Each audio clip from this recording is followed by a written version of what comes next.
everyone, and welcome to Delinquents here on Roll for Chaos. This evening, craziness might abound. I mean, we'll see. Well, usually something crazy happens on this crew. I'm sure that's just going to be the name of the game. We have the entire crew, all of us here tonight. Let's say thanks for that. We love it when everybody can show up. And even if individuals have been sick, now are on the mend. So that's good. That's good. So tonight, we're going to go around the table at random, like we usually do. We're going to say hello, who are we, who are we playing, and if you would, give us one fond memory from your character's childhood. Yes, I'm putting you on the spot suddenly. And the first one to go tonight is 1, 2, 3, 4, 5. Benjamin, you're up first. Hey everybody, I'm TT Benjamin. You can find me on Twitter at thefakekairoche.com.twitter.com. No, it's at TT Benjamin1 on the Twitter. I see you, Atomic. I'm the host of Dungeon Master, the Lawful Great Adventures podcast, Pathfinder First Edition podcast, on all your podcasting networks. About 4 friends on a long journey home. You're gonna love it. I play the Reverend Parson Roland St. James September, and a pleasant memory from Roland's past. I never write backstory, basically at all. I know. You did too. I did, yeah, but it wasn't a pleasant one. It wasn't like, oh, this is a happy time. But I mean, there was a small period of happiness that you had. There was Probably. a brief glimmer of happiness, and this would be probably Roland's favorite memory. Is when he was playing, and he was playing alone because he was kind of maligned among the other children because he's kind of a weird kid. He made friends with a water spirit, and they played together all day. And very few people could actually see the water spirit, but they were out there playing. And then at a certain point, an elder spirit, an elder eternal, sort of came and shushed the water spirit away. And then Roland asked if the water spirit would be back around tomorrow, and the water spirit was like, yeah, sure. And then Roland never saw that spirit again. Oh, good memory that turned into horrifying. What the hell, Ben? That's not how that's supposed to go. Well, it didn't. Oh my god, this is actually nice. Cue up the sad dog waiting for Fry scene from Futurama over years. You know, it's like you make an Xbox friend, and then it's like last seen 3 years ago. Exactly. Last scene. I have a few of those. I still have some friends from like Halo 2 days that are on my Xbox list, and it's like last online 12 years ago. Like, what happened? So we'll move right along from there to Kai and Leifei. Man, that's a sad thing. But I'm not going to be sad because I'm Kai. I'm Kai Roche. You can find me on Twitter at Real Kai Roche, the actual one. And I play Leifei, the space badass. But a thing from his past would be a happy thing from his past would be most of his past, because he's a happy boy, and there's nothing that bad ever happened to him, and nobody can disillusion me of that. In his past, back when he was on Avalon, he he learned how to skate after he was trying to find his sister. He was like mucking up with some shadier youths in the alleys of Avalon, and he learned to skate from them as he was like trying to get in and hang out with a bunch of people, and he's just like, yeah, this is what they all like to do, so I'll learn it too. So there were a couple of years where he was just hanging out on Avalon skating with a bunch of lads.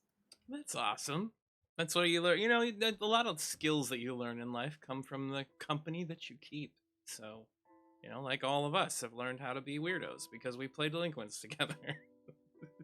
We'll move on from there to Beatrix and Gwen. First of all, I'm pretty sure I was born a weirdo, and I'm proud of it. Hi, everybody. I am McSherry, also known as Gwen. Since everybody's being cool and talking about Twitter handles and everything, you can find me at McSherry. There you go. One of Bee's happiest moments, and she has quite a few of them. I'm not sure it exactly counts as when she was a child, but we'll go with that. Soon after, Cutlass and the rest of the crew found her and rescued her from a market. Uh, she was presented with her very first set of markers by the navigator, who became kind of a surrogate father. And that was when she discovered her lifelong love of making art. Aw, I can identify. It wasn't crayons for me though. It was mechanical pencils. I didn't start drawing like consistently until mechanical pencils came around, and I really Nice. liked the fine lines.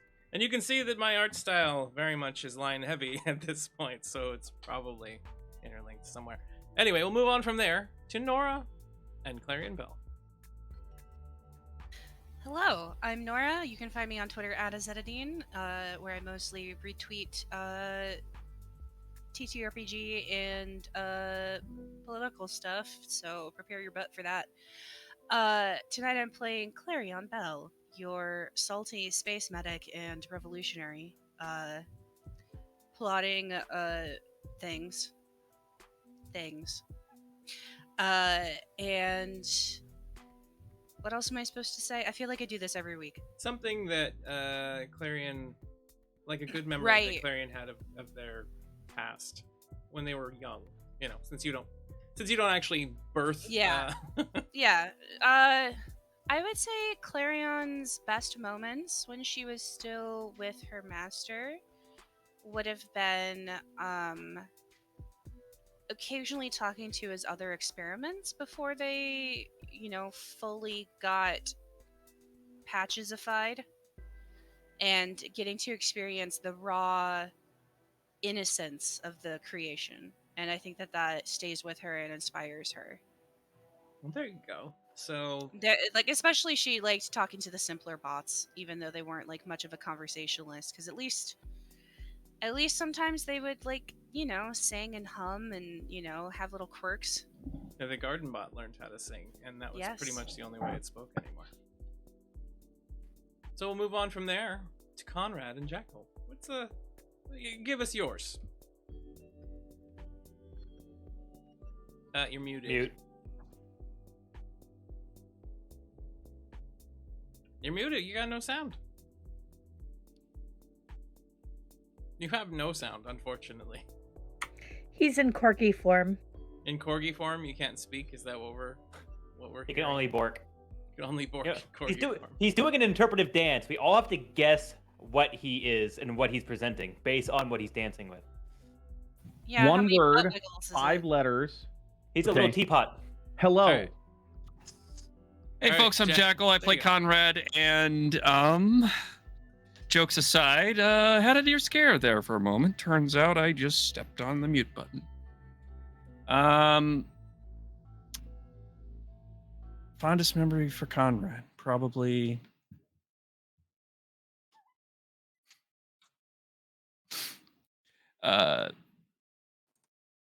stealing a candy bar from a stall for a girl he cared about, getting arrested, beaten, kicked, stripped naked, chained up in the street to be used as an example for the youth, and then proceeding to break out and run home naked with said candy bar stowed away in a nearby barrel. Running down I'm glad he little said barrel. naked Conrad The kid. perfect heist. Yeah, And, I got you this. Standing Why there are you naked outside. All right, we'll move on from there to Atomic and Selfies. So after that lovely happy memory, I don't know how I could ever top it. But now, hi everyone, I'm Atomic Zero. On the Twitters, it's ttv_Atomic Zero. On Twitch, it's twitch.tv/Atomic Zero. And I am playing Solstice Evercoil, Aethercoil, not Evercoil, different cousins family. It's a whole thing. It's just forget about them. Aethercoils, the Aethercoils are the prime ones. A fun memory for Solstice would be also on Avalon, when it was one of those days when the sun kind of came out and the family wasn't forced into extreme menial labor to create war machines. That Solstice and their father actually got a chance to kind of tinker by themselves and they got to make like little like toys for his younger siblings to actually try to like keep the mood light. It's kind of like a learning experience, but also kind of a nice moment that we can share with the family a little bit later, prior to going back to the whole indentured servitude thing. Yeah. Whew, that's not a loaded memory at all. We'll move on from there. I don't know what you mean. to recap. So last time on Delinquents, we happened to steal a ship, got in said ship, left Saberhold with a hefty fine attached, and the happenstance that they returned $15,000. Not that big a deal, right? They're getting Clarion's out there getting critical failures out of the way. And after getting on board this, shiny, fancy new ship, having to kind of come to a bit of familiarity with it, doing a little bit of conversation between the crew and the newbies, finding out that the energy there, what did I call it? The L-Path engine was something that maybe stole energy from eternal beings. Maybe just a little bit. That's a little confusing, a little scary. Selphus discovering that their energy stores were getting low, and he didn't want any of the extraplanar spaces inside the ship to collapse in on themselves, crushing anyone or anything inside of them. And realizing that you all needed some dosh because all of your previous loot had been lost along with the ship when it was exploded. Stolen by the Sill and then exploded, unfortunately. So you had found a little bit of a direction to go in. Selphus provided by telling you all that there was a merchant vessel that he knew about not too far away that maybe had a path that you could intercept and go steal some loot. Get that on board the ship, go sell it, make a nice little penny, and continue this pirate adventure in the future. Upon arriving, Beatrix was left aboard to just keep an eye on things while the heist was underway, because it is a new ship, and I think, honestly, Selphus and Conrad didn't trust bringing a child onto a heist. I'm pretty sure that's the entire real reason. Probably. Having broken into a room, they were all trapped inside of a very tiny box inside of a closet for a while nobody was, willing to make the decision to go inside until a little bit later when it was done. And Selphus had to kind of change some metal into water, and everybody got inside, found out there's some wiring in there, which seems to be transferring energy directly from the engines straight up, or the generator straight up into the rest of the ship. Kind of a bypass of sorts for some reason. Maybe laziness, maybe some other reasons, who knows. And then there was an engineer who had shown up and came into the room and thought all of you were some sort of party goers, the ones that they ran into anyways, that had kind of snuck off to explore the depths of the ship. Sure. And then that person was immediately knocked unconscious and stabbed through the face. A bit of conversation continued to happen, and then there was a noise outside the door. That's where we left off last time. So we are going to return here in just a second to see Beatrix standing or sitting after gathering up all of their coloring objects, some pens, some pencils, like colored ones, some crayons, whatever that you have, some markers and whatnot, and sitting back at the captain's chair in the front of the ship. I had started labeling the buttons like Clarion asked me to. I figure I probably made it through the first roll or first row and maybe one or two others before I got bored and went to get the coloring stuff. And now I'm just looking at this large expanse of white wall. It's so boring. I can make it better. And then she starts drawing a mural. A few minutes into creating said mural, you have Zep fly up next to you. Hey, what are you doing? I'm making it prettier. I mean, it's a cool ship and all, and it looks like it can do a lot of really neat things, but it's so drab. You chose that to be your image, however. Why are you doing this? Because the Empire has to burn, Zep. Yes, I suppose so. I need something that looks more like blood. Do you have any ideas? Maybe. Come with me. And Zep Okay. starts leading you back towards the rear of the vessel a little bit. As you step near the engine, you see Zep nervously kind of glance at it. That harms me. Well, it's good to know. We should probably keep you away from it as much as possible. There's an ace provided to Beatrix from Agile Mech in the audience. Oh, thank you. I agree. We need to stay at the top of our game. I cannot be constantly disturbed by this. It's making my mind slip like an illness. Well, that's very not good. I don't want you to be sick, Zep. Do you get a strange feeling, V, that someone is watching?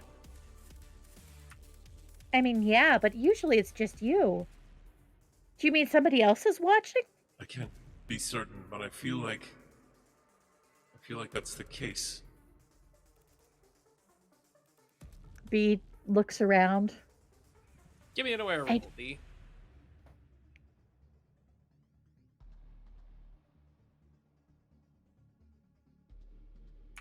Critical failure. I think I'm going to go ahead and use one of those aces. Thanks, Strat.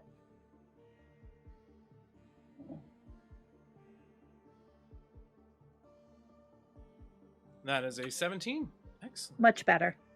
With a 17, you are standing there and you're kind of thinking, and you're listening to the environment, and the little hairs on the back of your neck begin to stick up, and the ones on your arms begin to tingle.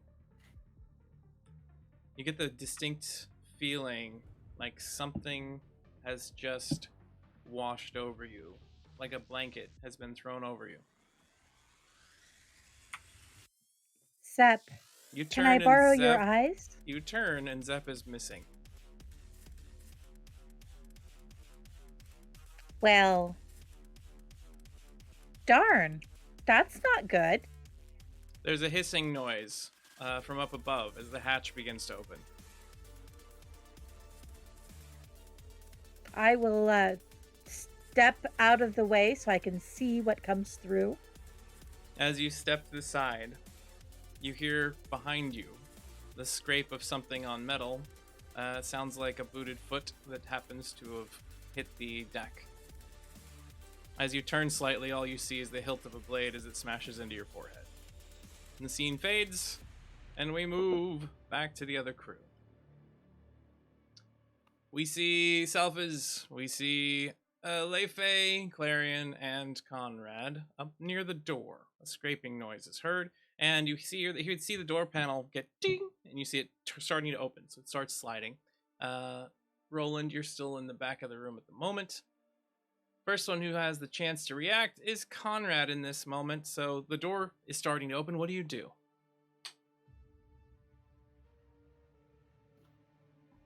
Conrad is just going to jam the door shut with all the power of a Corganthrope. Well, you're not currently a Corganthrope. You're a physical form, but go ahead and rush forward and squeeze the door shut. Give me a strong roll.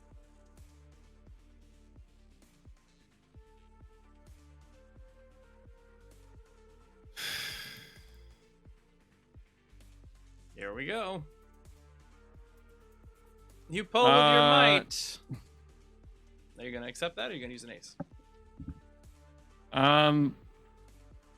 Yeah, I'm gonna use an ace. Okay. We got a new episode, new round of aces, right? Yes. Okay. So I'm just gonna make that actually 2.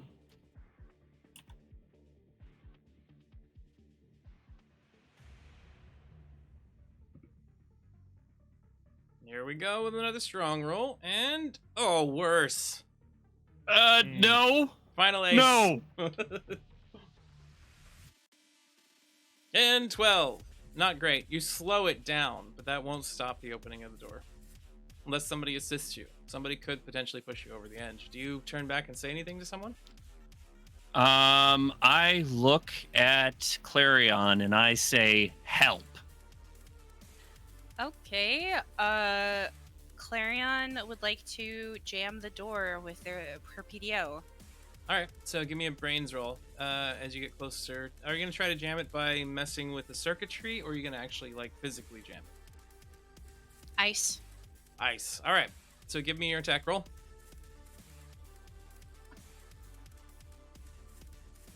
And with a 16, you're able to hit the door without hitting Conrad. Conrad, you're pulling on this, and then suddenly a cold blast of air just zips past you, and then like very quickly starts to freeze the edge of this door. Give me the damage roll, and we'll see how much someone has to pull to break it open. In this case, that is 10 damage is protecting it, so as soon as it takes 10 damage, it'll shatter. The door itself kind of stops and is straining against this. Starts making a whining noise. You hear from outside, "Oh no, the door's broken." "Well, maybe we should go to another room then. I'm sure there's somewhere else we can find." "All right, dear, but be careful. We don't want to get caught." Then you hear the sound of footsteps going away from the door. Can I take an RP? Can I take a bone? Can I take an action as roleplay? Certainly. Can Conrad smell what these people smell like? Give me an aware roll. The frost is making it harder, obviously, but maybe the ice, rather. With a 15, you smell the pheromones of a man who is a little hot under the collar, and the cologne or perfume of a lady.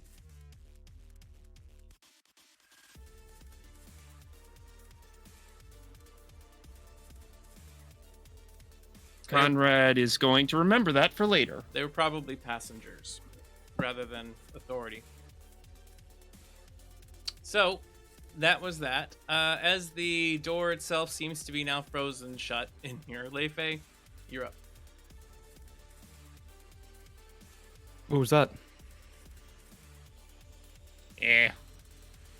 Not a problem. Well, we're gonna need to head through that door either way, if it's not a Yeah. problem. Yeah, but not before we get something straight. What's that? Remind me why we brought you along if you don't want to fall in line with any sort of command. With whose line? Who commanded me? Who do you think? Did you? I don't think you've said anything to me. Okay, now you're under my command. As is he. As is... I want to say her, but she looks more like a they. Her is acceptable. Her is acceptable? She is acceptable. But, okay. I'm not your dad. I'm not this Amos guy everyone keeps bringing up. So...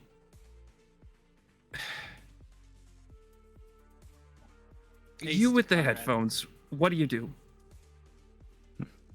I kill people.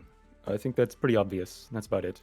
Yeah, sure you do. You're gonna be our recon guy. You're gonna sneak around and you're gonna occasionally stab people in the throat and smile as the last breath fades from them. You over there with the I want to say mission. Roland, you'd had a plan set in motion when you were interrupted, if you remember. I believe we already had an idea of what we were going to do in here. This is an awkward time for a power play, sir. Yeah, well, I just helped close the door, so you're just sitting there with your thumb in your Bible. So Fabulous. Clarion yeah. would like to melt the door back open. As you go to melt it back, you see your little droid like floats up and then says to Conrad, "Technically, Clarion Bell is the one that closed the door." Excellent. She can be in charge. Wonderful. works for me. All right, Miss Brass Broad. Miss My name is Brass- Clarion Bell, although if you want to continue to refer to me by Miss Brass, I suppose I can respond to it. Miss Brass is actually a pretty powerful name. You might consider that one for the future. That's like a No, superhero. Yeah, Shall I'll we consider move your on? plan that you were going to share with us before everyone decided to go piling in. Clarion, what's our game? Our game is to get to the valuables in the that the passengers may have left behind in the coat check. All right. And to do so, I would like to find a console where I can access a schematic of the ship to direct us there. So we cut in, we cut everyone's head open. Do we do this? We raid the coat check and we leave. Yes. If we need, I can provide a distraction. Once everyone's out of this room, of course. I don't like the fact that you passive aggressively allow. I don't like the fact that you passively aggressively allow stuff to happen, but good for you. Sneaky boy, what about you? To whom was that addressed? I think All me. right, can all of you just shut up? All right, Hey, come on. voices, inside voices. They could be anywhere. Shut up. We almost Firstly, ended up shut with two- up. And the door Secondly, just you finishes also shut up. opening all the way. Thirdly, all of you are gonna go get the valuables from the coat check. Conrad and I are gonna go get what I came on this damn ship for, and then we're all gonna depart, happy as ever. Everyone good with that? Yes? Alright, now move along. All right. Makes sense to me. So, God. as you make that statement, we now find ourselves in a different room with one little Miss Beatrix. Beatrix, you'll roll initiative for me so I can see where you're at in relation to everybody else real quick. Oh Of no. course. Nat 20, so you're Ooh. going first. You'll have an advantage with the nat 20. You can either take one moment where you can surprise someone, or I'll give you an extra action when you are ready to use it. Your choice. I think I would like to surprise someone. That seems like a very B thing. All right, so B is going to be taking the surprise. So B, on the map, you should be showing up now. Is that correct? I don't see myself yet, but let me move around and see if I can find myself. Okay. Wish there was a quick way to jump to your character.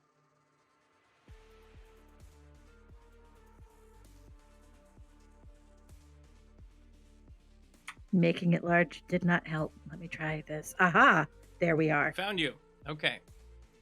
So you come to, and you start shaking your head, and you seem to be sitting on a chair with your arms bound against the side of it. In what is probably a security office. There's a bunch of individuals in uniforms and armored helmets and whatnot standing around and waiting. And you see one of them kind of turn and just turn to the others. All right, she seems to be coming too. I'll go get him. Walks from the room while the others sit there and wait. Door opens up. And you see the two nearby just turn to you and just say, all right, now, little miss. You just sit tight, and the commander will arrive shortly, and the good master will be asking you a few questions. If everything goes all right, it'll be fine. We just want to make sure nobody's hurt. We know that you didn't pilot the ship yourself, of course. Actually, I'm a very good navigator, thank you very much. As well as a budding artist. We are certain that you are. You see them like pat you on the head. The individual walks over, just pats you on the head. Inwardly, B is just thinking, yeah, keep underestimating me. A moment later, the door opens back up, and you see this individual step inside.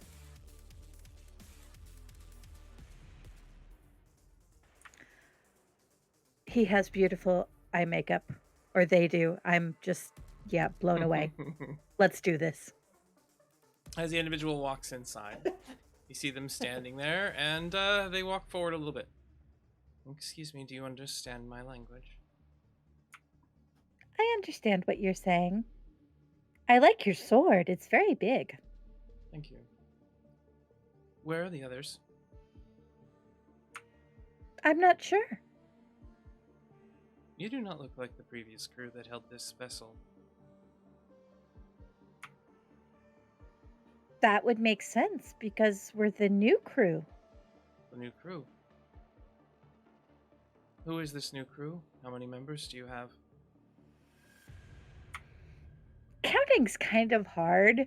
We have more than one hand, though. More than one hand.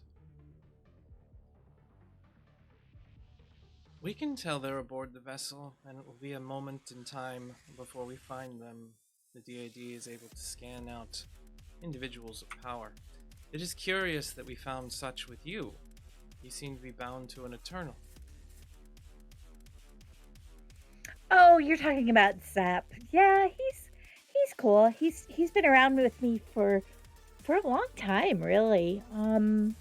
He kept the pirates away. Are It you was nice. registered with the DAD? I mean, I don't know my dad, so no.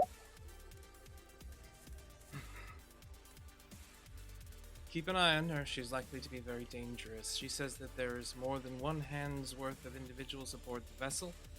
Spread out, see where you can find them. Don't make a fuss. We don't want to interrupt or bother any of the passengers aboard the vessel. You see some of the soldiers kind of nod and go running off from him. So tell me, how old actually are you? Old enough. Tell me, where's Zep? I have him contained for now. If he proves to be no threat, maybe we'll return him.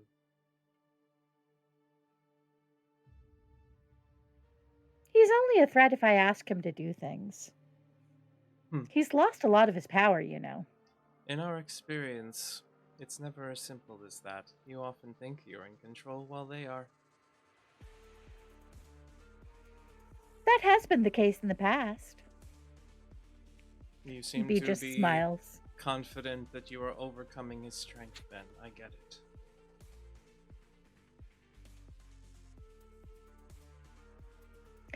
Why did they call you master? Because I am a master of the arts I perform. You remind me of Leifei. Kind of. Leifei. He's a master of arts, too. How do you know Leifei? You see him step forward a foot. He's been my friend for a very long time. The last time I saw him was with Blondie. You know Leifei. You knew him when he was little. He When was he a was young. student at the same school of teaching I went to. Will he be happy to see you? It depends on how forthcoming all of you are with following our goals. The DAD wishes to remove all threats from the Aether Sphere. Threats to what? To the safety and sanctity, security of all of its folk, of course. That sounds very pretty. But who do you work for? I work for the Emperor. That makes sense. Thank you. Of course. I may have more questions for you in the future, but for now, get your rest. Untie her, please. You see him, nod at you in turn, walking from the room. Do you have any markers? Markers. We have pens. Would you like a piece of paper? That would work. Thank you. Someone grabs a scrap of paper off of the desk on a little clipboard and hands it to you, as well as a ballpoint pen. And they B untie will you. start drawing. You can you hear the master walk out of the door, and he says, "These individuals are quite dangerous. You must be very careful with apprehending them. At least some of them are skilled.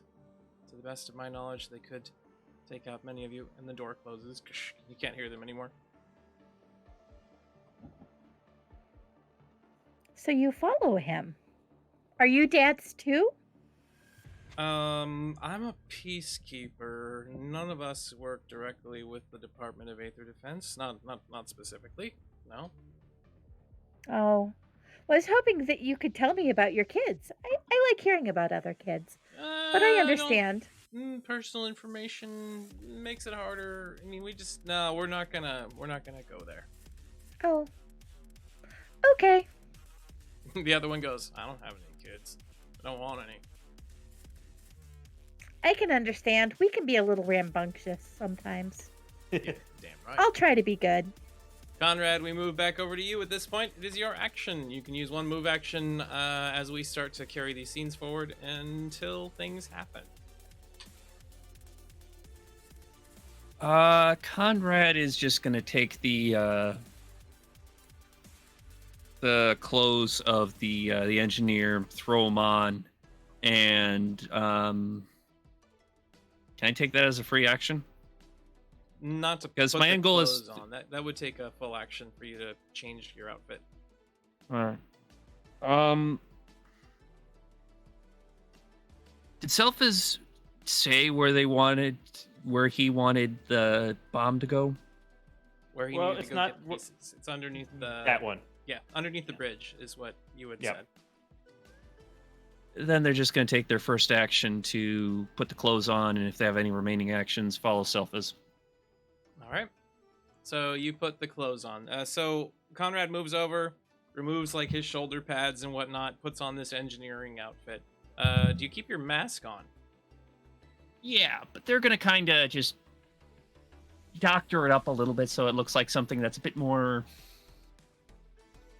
with it. All right. Well, it's an engineering uniform anyways. They do already have some mask stuff attached, so you try to make it blend in as best you can, but it's still a little intimidating. It does have massive teeth on it, after all. Yeah, the mask stays. The mask stays. All right, Leifei, it's your turn while Conrad is getting changed into this engineering uniform. What do you do? He offers a high five to Salfiz. High five up in the air. I think that's it, but there would have been a reaction moment of just like, yeah. He just would have, like, as soon as you do it, there just be the, it's just more of a reaction than anything else. It's just a sheer like immediate excitement. Good luck out there, mate. Yeah. Wait a minute. All right, Leifei, where do you head? What do you do? If we're bunched up with a gang, Yep. then probably heading off in the direction that the loot would be. I believe that is on the map east. It's east of you somewhere, yeah. Yeah, so he'd start skulking down that hallway. As you start to skulk down that hallway, the gemstone on your necklace that you're holding onto, now that you have two of them, begins warming, and you feel something. Roll magical just to see if you understand what it is. Certainly, I'm good at that now.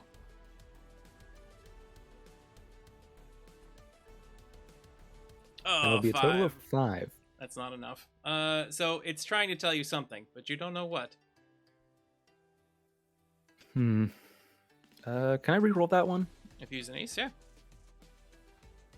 Certainly. Aces reroll I think anything. I can do better. 8. 8. That's a little better. So with an 8, I'll say that you get the sensation that someone you know is in danger. He looks around.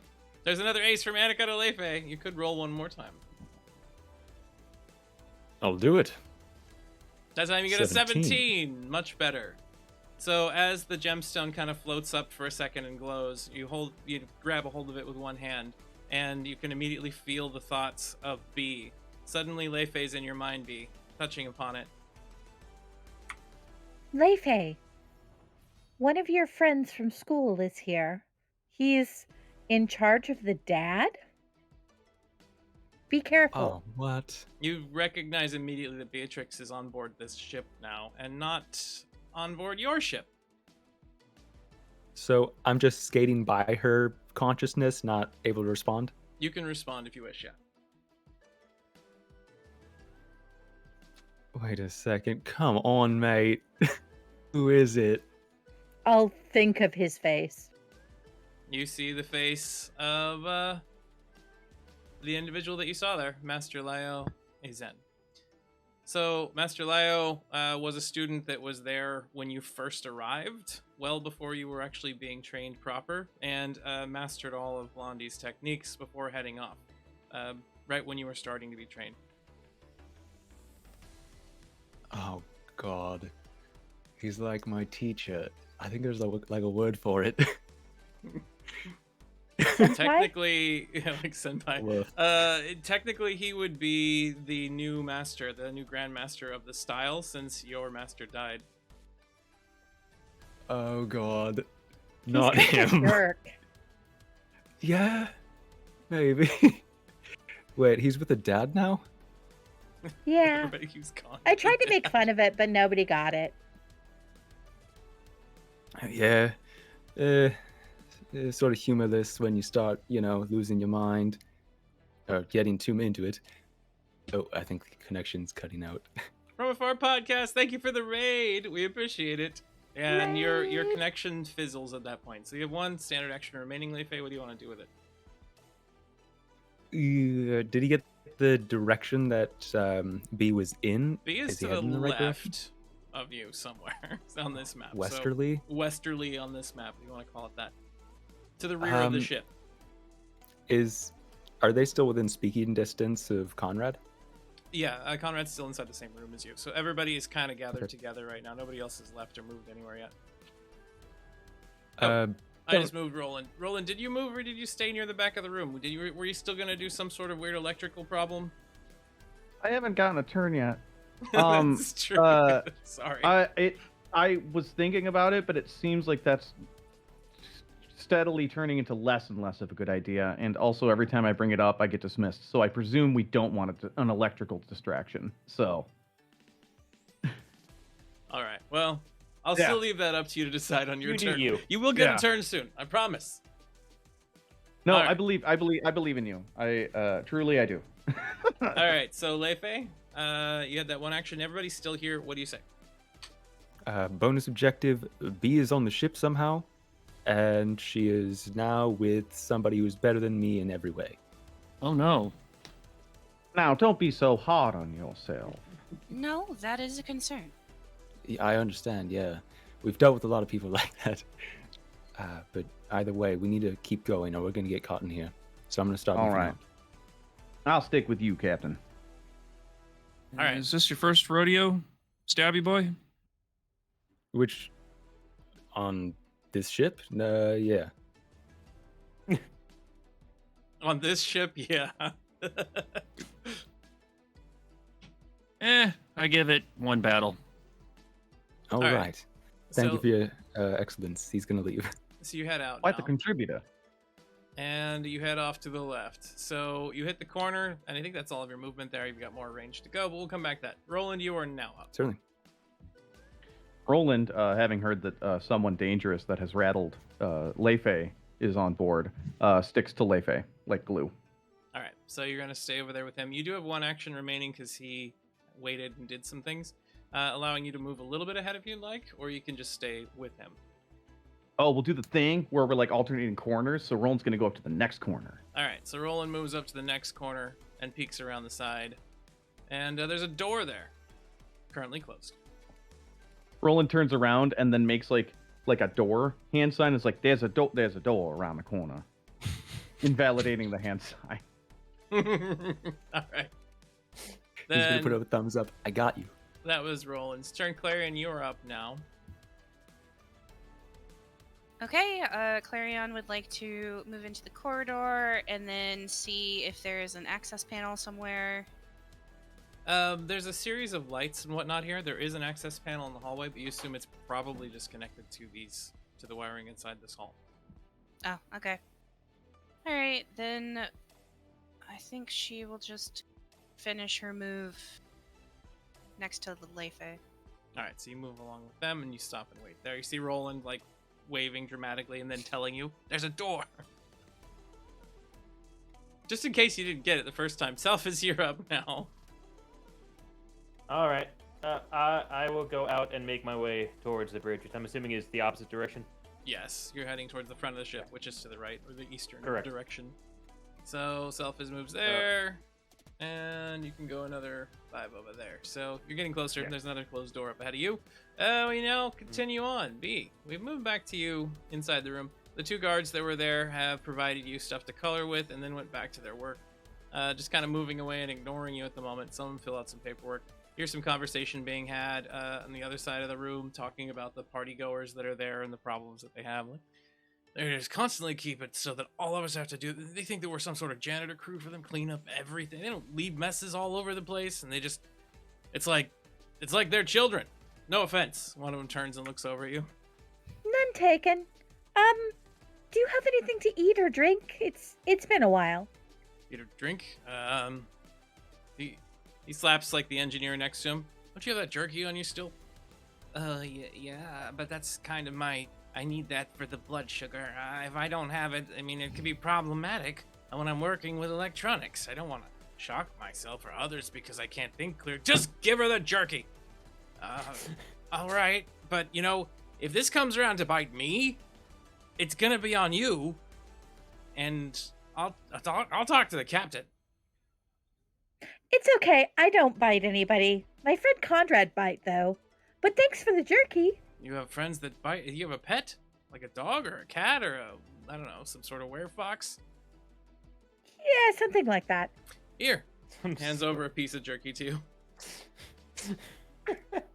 It's tasty. Probably Ruga. She's going to glance at screens as she walks over and gets the jerky and glance at them as she goes back and sit down and kind of try and figure out where people are and where things are in on the ship. When you look over at the screen in front of the guard that's sitting at the desk, as he's kind of sitting there and moving some paper around and then keeps tapping some buttons, you recognize that he's constantly switching over to a game when his friends aren't, when the others in the room aren't looking. He doesn't seem to really be doing much work. Is it like a solitaire-esque Kind of like that. More like a minesweeper, we'll say. She'll very quietly walk over. I think you need to click there. Hey, you mind your own business. Go sit back down in the chair before we tie you up again. Okay, but the bomb's right where your pointer is. No, I don't. I go back to drawing again. Children, and you see him like push a button again. He goes, "Well, I'll be damned. She was right." I'm smarter than I look.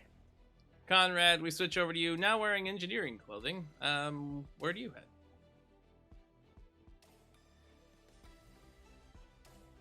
I'm gonna follow the gnome to plant the bomb.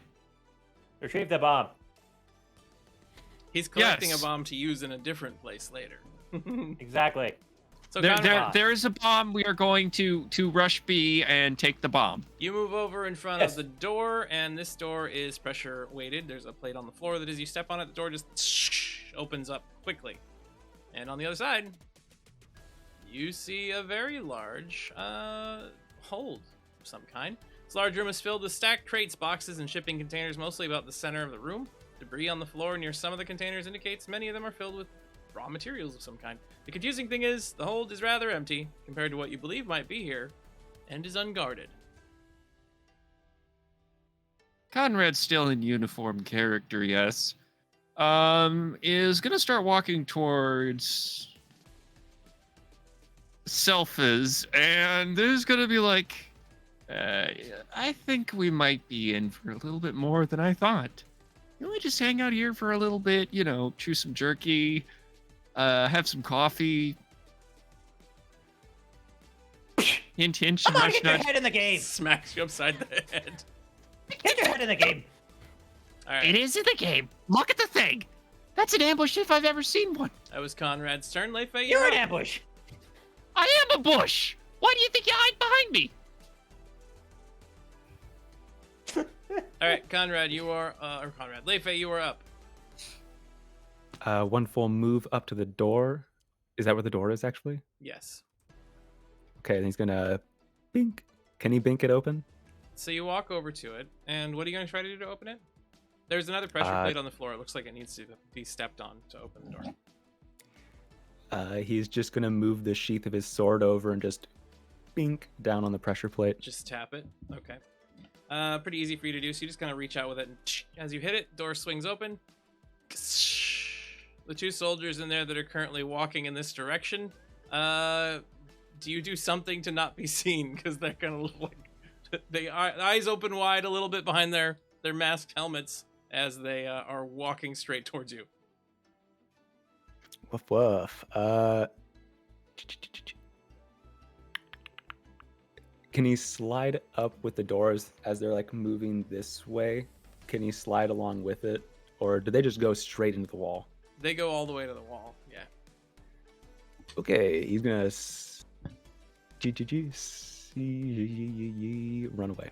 All right. He's gonna try and hide as he jumps the corner, like next to Roland. All right. So you're trying to leap over behind the corner fast enough not to be noticed by these guards. As the door Yes. starts open and you recognize them. There, give me an agile roll. Get higher than a 16 to remain unnoticed.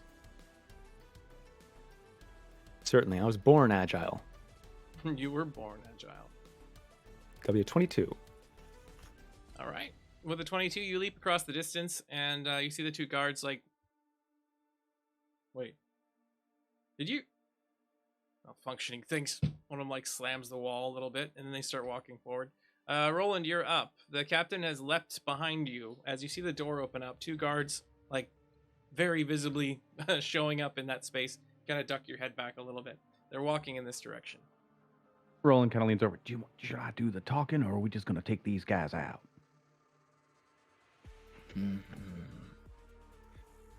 Try and get a good view of it. See if it's just them. I'm not going to peek again. They're walking to a captain. You need to make a decision now. All right. Try and talk them up. Roland it just sort of like comes around the corner and then like looks a little surprised when he sees him. Oh, gentlemen, thank the eternal spirits above. You are a sight for sore eyes. They start walking closer to you, and you see one of them reach down and put his hand on the pistol at his hip. The other one steps forward and raises one hand. Show me your ticket. That's just it. It's back in the dormitories, and I got lost looking for the restroom. I'm a little inebriated. Inebriated. Yes, I have give me dipped a- into the spirit, as it were. Give me a high or low real quick. Uh-oh. This better not be a something with a trip without booze. That'd be messed up. High. I'll take high. Now, you're not bringing illegal substances on board this ship, are you? I know that it's a long trip, but you're not allowed to be inebriated. Well, that's why I was searching through the back hallways for a restroom in order to relieve myself, and now I find myself lost for quite a while, and frankly, I would sooner deal with the consequences of having snuck aboard my lucky flask than be lost back here any longer, sir.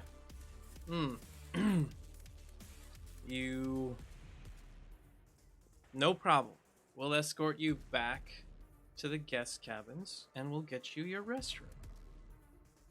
Is there one on the way, or do we have to go to the cabins first? Because I will tell you this. This man of the cloth is about to burst his britches. Well, if you prefer, we can take you to the security offices where we have the one restroom there. You have is it a private one? Because I cannot relieve myself in the presence of mixed company. Single toilet. It's a single, okay. But yes, you will have to be quick. Obviously, you're not supposed to be inside of security, so you will have to be quick about it. Absolutely. Everything that I do is swift. And then Roland is going to filibuster until they can come up with until there's a better idea. All right. So you start just conversing and holding them there. as they're like- Any solution they offer to the problem, Roland agrees with it, but then has some sort of like side, like there's always like a little contingency on the side that he has to ask about first. It's probably very frustrating for them. All right. Clarion, it is your turn while you hear Roland just rambling on up in the distance. I think she's gonna be like. I think she's gonna come as quietly as she can up to Lei Fei and just say, did Lei Fei tell us that Lei Fei told us that B was here? Yeah. So she's gonna say, you two should get B. He'll nod. I'll try to finish the mission. It's like quizzical. It seems like he's trying not to talk, but he just looks quizzically at that. Don't we need money?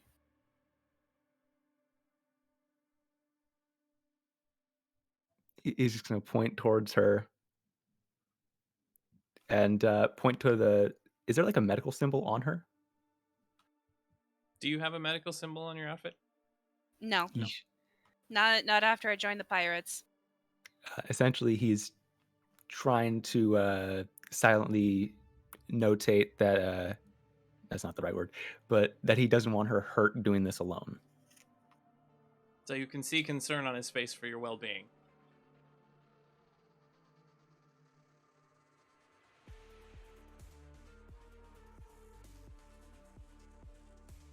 She shrugs. It's dangerous out here no matter what. He nods. Okay, so with that done, are you going to head back the other direction? Yeah, I think so. Okay, so go ahead and move Try your to find movement. some other way. And Sheldon is still docked with you if you want to use them for something, by the way. I think she's gonna have Sheldon go perch on Leifei's shoulder and act as a communications. Zzz. Suddenly, Sheldon just bursts over and then lands on you. Okay, and Clarion, go ahead and make your other move action. Okay. How? Hmm? I get 5 move. Yeah, so you just grab a hold of your character and drag them. Yeah. 5, yeah. There you are, and you've gone back around the corner. The door, about, like north of you, at this point, slowed by ice, cold, and all the pains that it had been under, just and closes. Selphis, you're up. Stop being a baby, just come on. And I'm gonna walk into the room Okay. That's really not bad. Okay, fine, let's go. because I know that it's underneath the helm, but is it physically like you have to go into the cockpit and then to go through the floorboards, or is it like literally just like vertically underneath There it? there should be a hidden elevator in the exterior room right outside the helm that will drop down one floor to the access point where they've got the supplies. So go ahead and move your character, your movement, and we'll continue. I can only get into the room. Yeah, With that my would be the movement. first movement. You have one other action remaining. There are 2 large doors here. You know that the northern one probably heads towards the mess, towards cafeteria, where Yeah, the guests that'd be- might be. The one to the east is more directly heading towards the bridge. Yeah, I'm gonna go about this way just to stalk out the room. All And right, then so that'll you be my turn. moved off to the Making side. my You way waited around. there. Give me an aware roll. Oh, this will be good. Ah. That is a 10. 10. With a 10, you hear the raucous noise of music playing in the distance and voices. You're not sure where they're coming from, but they're getting louder. Are they the usual voices or different voices? They're not your shadows, no. Okay. B? And can I tell? Okay, never mind. That's it. That's all the information you have, Okay. unless you want to ace that roll. Nah, that's fine. All right, B, back to you. You're still standing in there with the security guards. And what are you doing at this moment? You feel like your friends are coming, but you're not sure if they're walking into a trap or not. So, this is a really big office. Are there more of you guys usually? You're awful quiet. The one that's like sitting with his back to you, that's been kind of there the whole time working on this little device, just turns over and just states, "Very inquisitive of you. Are you I'm literally bored. sitting in I here can only right draw now so much. trying to find our numbers? Is that what it is that you're doing?" No. I can't count. How... Why do numbers mean anything? I You just said that there should were a lot of empty desks. cut the shit. We saw you on board that vessel. We know that you happen to have a powerful Eternal with you, and that you're an Not anymore. indeterminate age. I mean, that's true.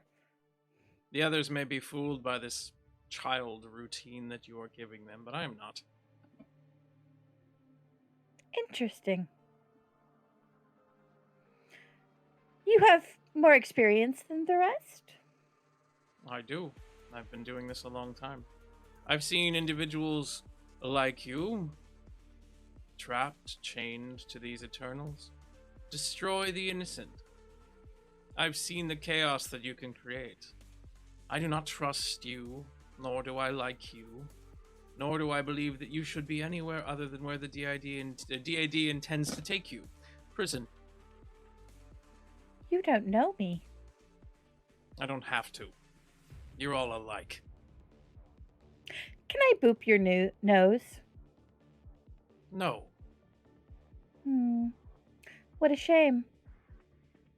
She'll go back to helping the other play Minesweeper. You move back over. He's like, Dunwood, be nice to the kid. Come on now. And the other guy just looks at him and goes, you're a fool. And you continue working on Minesweeper with him on occasion, like leaning over the desk. Conrad, back to you. Salphus has gone into the building, or into the room rather, and seems to be waiting. I'm gonna smell out the room, see if there's anything waiting for us. Are you gonna step inside of it first? Well, obviously, I'm gonna. Okay. I'm gonna do my full 5. Give me an aware And- roll now as you step into the center of the room. Oh, that's a 2. Definitely going to use my virtue. You may wish to do that. Definitely. What's your virtue? You have Endurance. Endurance. So what are you enduring? I'm enduring scavenging very little around me for a greater yield tomorrow. Conrad in the past has had to sit out and wait for hours, hungry, tired, cold, wet, watching shipments go to and from the back of stores in Myocenas till the perfect moment to grab a feast. So I understand that, but where are you enduring any of that right now? All you're doing is being slightly uncomfortable as you walk through this place and are nervous. However, I'm Annika enduring the did stress give of it. did give you another ace, so you still have a couple of them now. All right, gonna roll aware. All right, here we go again. And that is a 13, 14, 15 total. As you smell the room, there is a very heavy metals smell. There's the smell of mercury. There's a smell of... Well, actually, everything you're smelling inside of these boxes would probably go into armaments, weaponry, explosives. Oh, I smell a TikTok. You don't currently smell the mineral compounds that should be traded, unfortunately. None of the things that are technically worth money to various other individuals out there in general terms. Rather, this is all military hardware.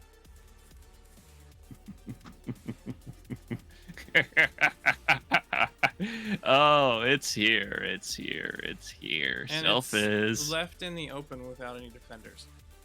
It's left out here in the open unattended. Oh, What is? Guns, ammo, explosives? Help yourself. I don't care. No, you don't care, but you care about the bomb that's in there somewhere. Yeah, bomb, not guns. See, bomb is different from guns. There's no guns that you smell here, just the materials Oh. for explosives, spark powder, a variety of things that you would use to make things like C4. Oh, so serious tannerite type. Yes. Well, it's not the explosives that we're looking for, but they're on guard and they're here, and this is nice. Yeah. I have no actions left, do I? No, not after moving here. Your sense of smell now picks up someone that smells like leather and sandalwood moving through the door to the east of you. As That's well my as signature scent. more security guards that smell like armor. And I also smell the security that's coming our way. Do you want to do something about them? I can throw fire into those boxes. I'm right next to those boxes. Well, don't be in the next few seconds. Well, fine. All right, that's his turn. So something walks up to the door. You see the panel turn blue and prepare to open. But Leifei, it's your turn. So currently, there's still riffing happening with Roland. You'll have to make rolls on that next turn of yours, Roland, if you continue doing it at that point. But Leifei, what do you do? He's sticking to the shadows. If Roland's able to convince them to lead him along, then Leifei will sneak after reactively. So you're So waiting. he's going to hold his action. Yep. Roland, we're up with you again. The guard is like, you seem to have a lot of problems with all the behavior. It's clean. It's alone. It's soundproofed. There happens to be nobody in there that ever has cameras. There's the sound of running water. If you just turn the sink on, the toilet does go counterclockwise. Thank you. That checks all my boxes. This sounds like the ideal lavatory for a man such as myself. Would you please guide me to the bowel movement of a lifetime? All right, fine. Just come this way. Stay close. You see them turn Yes, and of start course. start walking in the opposite direction. So you begin Roland, following. Roland is going to follow them. His hand's visible the whole time. He's talking and gesticulating. Basically, now he's going to tell them. Let me think here. This reminds me, in fact, if you would care to listen, this reminds me of a story from the old country. Now, if you recall the parable of the 100 sheep, do you know that parable, gentlemen? I do not. I actually Well, do. you have to The other keep- one says. You know that one. Okay, well, since he doesn't know it, we're going to have to start with that one, and then I can tell you the story. So pay attention. It's very important. And then Roland starts riffing on a parable about 100 sheep. Give me a charming roll just to see how well they're taking this. I'm very charming. What do you even mean? And you get Very a charming. 23. You actually get the two individuals who are kind of bored already. Some form of entertainment as you're walking and providing them this story, and they seem to actually be listening quite a bit. Sometimes the two of you, as you've been walking forward, stop moving with the guards as they turn to you to listen to the next part of the story. Leifei, give us an agile roll as you attempt to slink amongst the shadows and not be seen. Although Roland might have just made it harder because sometimes they stop to turn and talk. I've done an Assassin's Creed mission. That'll be a Nice, total of 20. 1, 2, 3. 3 rolls come up against yours, and nobody notices you. As a matter of fact, you have a choice. One of these guards is either going to never notice you unless you are actively attacking them, because for some reason their systems just don't seem to recognize that you exist, or you will have the ability to make a re-roll the next time you would be spotted.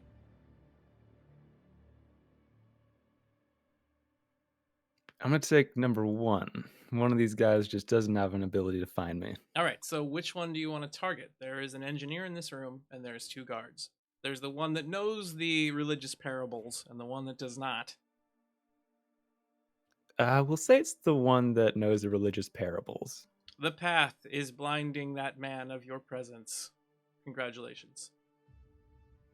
All right, so Leifei, you move up behind them. They have kind of slowed down a little bit, but they walk over to the door, and you see him enter in a small code on the wall. And then the door opens up. If it will open for me. There it goes. Haha, it opened finally. Stepping out, you see a couple of engineers that are like standing, and they start walking off towards the west. Wherever that is. And Roland, as you come in behind them, you can see on the floor there are markers. You can start to see that they say something. At this point, the engineer that is working on this large turbine nearby starts walking around it. Leifei, you see an opening. You can attempt to move past as well. So give us another agile roll as you continue following them. Certainly. Bang, bang. That'll be a total of 11. The only one here to see you at the moment is this engineer, so I can roll and see what happens. The opponent gets a 20 Oof. to hear you or see you. Roland is going to say something very meaningful about a wolf among the sheep who is able to hide his true nature in the shadows, and it's very rambly, but it fills Brother Leifei with the confidence to not screw this up, and so Leifei As may take Woo a Woo base. Fortune Teller, just the voice of Roland reminds you to be sneaky. You get a reroll on this one. You still have to beat a 20, but you do have a reroll. And there is 10 subs. Thank you very much, Hey Doyle, for the sub bomb. Oh man, you're so amazing. There's a 19, but as you were waiting, you do have your +2 bonus to that. Amazing. So that puts you at a 21. The individual almost sees you, and then as a wrench near their foot kind of bounces to the side and rattles around, they go to chase after it to make sure it doesn't fall into the gap between the edges of the ship and the lower decks. You just see him. Oh no, shit! Good. Oh, I really could have. That would have been a tragedy. I'd have to find another. Ah, crap! This isn't metric. And you see him like turn and walk around the corner as Leifei rushes by, little Sheldon on his shoulder, and you find yourself in the next area. And we move on at this point to Clarion Bell. Clarion, you are up again. You can move as you will. You're getting Okay, closer to the allies. Your other allies, rather. Let's do a double move. And get in there. You come inside of there at the time when Salfiz has mentioned maybe blowing up these boxes, which are full of explosive components. Please do not. Why not? I would like to remain operational. Don't you have a backup somewhere? Unfortunately, I have not made one yet. Fine. I won't blow up the boxes yet. Salfiz, right before you're able to make any additional changes, the door nearby opens up. And where's that? Hold on. I'm holding. There we are. What am I holding on to? As the door opens up, you see 2 security guards come walking into the room with somebody in between them. It is the captain of this vessel. Where is that image that I need to grab? Hold on. There you go. Her eyes widen as you see Eileen Welsey, someone who used to work in your unit, lock eyes with you from across the room. Umbra? Hello. What are you doing here? Do you want the long or the short version? How about the version where you die? Kill him! You see her yell out to the other soldiers nearby. You see that she still has not forgiven you for the activities that you took last time you had seen her. As soon as she says that, there's an immediate shrug like, yeah. Yeah. And Yeah. combat is joined as the first soldier moves forward, drawing their pistol and fires itself as across the room. Bang! That is a 9, 10, 11, 12. 12 is coming your way. Trying to see what defense is that. Okay, yeah. So I roll defense. You're gonna get Exactly, shot. no. Yep. Bullet is going to slam into your right arm. So unless you have a reflexive action you want to take to try to help mitigate this in some way. Well, it's funny that you say that because I do have a reflective action that I do wish to take at this moment to mitigate this damage. So I'd like to. It must have slipped, and basically, I know there's limits to the. Oh, is there always been a second option, or is that am I new? There has always Is that been a new? second option, yeah. Okay. All right. Well, I'm doing it must have slipped. I basically want to divert the gun so that it doesn't hit me ultimately. So you're gonna try to use the gun, just make it move aside. Technically, Yeah, it's just greater. basically, whoop. It is greater weight than is normally there. So give me a magical roll versus this opponent's resistance to see if you can stop them from aiming at you. Aha. Nat Nat 20. 20. With a nat 20, you have 2 options here. One is that when you use it, must have slipped in the future. If you're using it as a way to defend yourself from a ranged attack, you'll gain +2 to the magical rolls associated with it. If you'd like to keep that, that's a permanent buff. Otherwise, you can turn this revolver wherever you want it to aim. right now. That's the other option. Permanent buff as in lifetime or just for like this mission? For this character, permanently. Ty. Oh, why are you doing this to me? He loves those devil's bargains. I have to take the permanent. All right, so on your notes section, just write down +2. It must have slipped. Range defense. And the gunshot goes awry, firing off to the side. The bullet kind of ricochets through a portion of the room in the back. And the other one steps forward, and she shouts out, "He's an Aether Mage! Use the appropriate equipment!" And you see the guard like turn and look at his revolver, and you see him immediately drop out the chamber, the cylinder inside of it, and pull out another one that has shiny silver bullets in it. Oh, goody! Right now. Selphis, it is now your turn. Well, this is getting hairy. You two, do something about this. And I am going to, I'm going to do Contagious Madness on Oh, the goodness. first card, and then hopefully it works its way around. All right, let's get that rolling here, though. So, a character can spread madness, jumping from the first target they look at and into any other target within range 2 and eyesight of the original target until no targets remain. It is requires a resistance roll, so you 16. don't have to make a roll on this one. They just do. Okay, first one rolls and does not resist. That Yes. causes stunned. The second For one round and- is the other soldier, but that's the only one that's looking at him. So both of them actually got hit by it, and you did just stun both of them. Plus 4 strength. Yep. Oh, that works. So both of those soldiers have lost their next turn. So it's kind of like, get them! And then it's just, he immediately distracts them so that people can get them in the near future. All right. We move on to Beatrix. So you're sitting inside the security offices. You're watching as this individual is playing their little game, and then you see a red light start blinking on the screen off to the side of where the game is being played. Something urgent seems to be coming to his attention. He hasn't noticed it yet, though. First things first, B is going to kind of feel around magically to see if the blanket that had been put on her in the ship was still there. Give me a magical roll.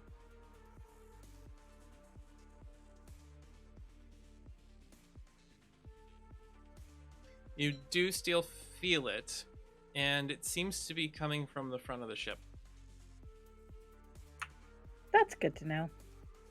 I might not know much, and I've never been on your ship before, but usually red flashing lights are bad, right? Oh yeah. Oh no. You see him like close the game out, and then he goes and hits another panel where you see what looks like a cargo hold, and you see soldiers there firing guns at each other or at something on the opposite side of the room. We've got an alert. We got an alert. They're fighting. They're in a cargo hold. Send some soldiers to this cargo hold now. Go, go, go, go. He starts yelling to the others. I think it's just target practice. That one's not very good. There's explosives in that hold. They wouldn't target practice there. Then why were they shooting there in the first place? That's the question, isn't it? You see the dwarf that's sitting off to the side that didn't trust you go, "It's her companions. They're there. Mobilize now." You see him get up from the chair and immediately rush towards the door. So does the guard in the back corner, starts moving out in that direction. Here the individual goes over the comms and then starts calling to others to head towards the cargo hold. You know, if you need to go somewhere, I totally understand. I'll just sit here and draw. Sit down. He points over to the chair. Okay. And as you sit down in the chair, he comes over to you and he takes those handcuffs again and just clicks your arm to the chair and then turns to go running out as well. As you are standing outside of the room, you see guards immediately start running in your direction, Roland. And there's just a statement from the one in the front. "The offenders, they're inside the hold. We must go and deal with them. Out of the way, pedestrian." Roland gets out of the way and then looks at like the one that knows the parables and is like, restrooms just right over there, yeah?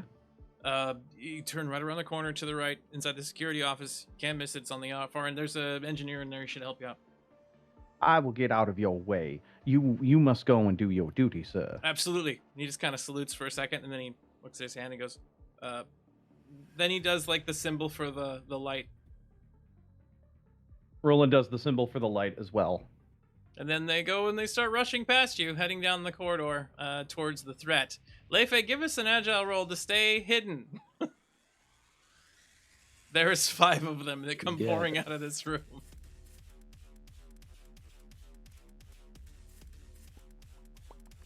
Just look and see if I have any ninja techniques. I probably don't. All right. The agile. You got a 13. That'll be a reroll. All right. You do still have the +2 because of still mine, since you were waiting when you started behind everybody. But yeah, you don't like a 15 total. Instead, you get a 13 total. That's better. All right, if that's what you're gonna go with, if you don't have any other options, I'm about to make 5 rolls. Roll under, right? Here they go. 3, 2, 1, roll. One of them is going to see you. Now I have to roll to see who that is. 1, 2, 3, 4, 5. Guy that knows the parables. Guy that knows the parables. Come on. Guy that knows the. I have to re-roll. Hold on. I have to re-roll again. None of them see me. None of them. It's not in them. It's the guy that knows the parables. So as he kind of like turns and what did I hear? No, we gotta go. And they turn and they rush down the hallway. You're making yourself invisible to that one individual has just paid off.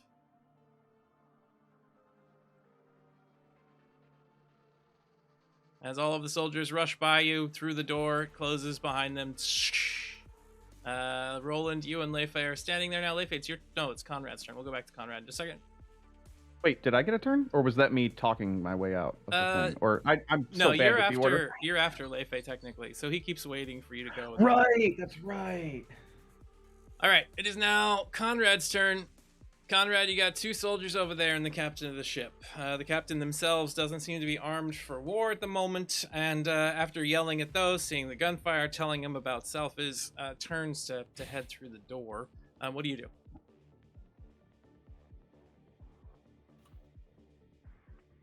I got the engineering attire, right? Yes, you do. That includes the radio. That includes the radio. You hear the comms state that the hijackers are inside of the hold. Go there, get them now.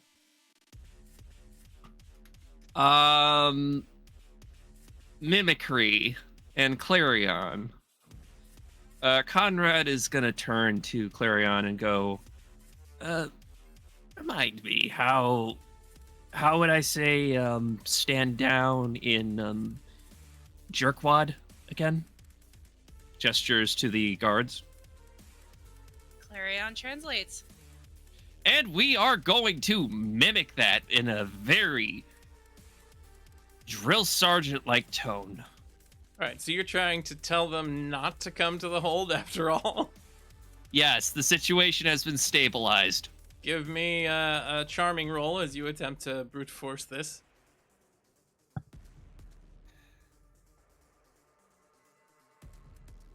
Okay. So I still got that 1 ace. I really need this mission to go right.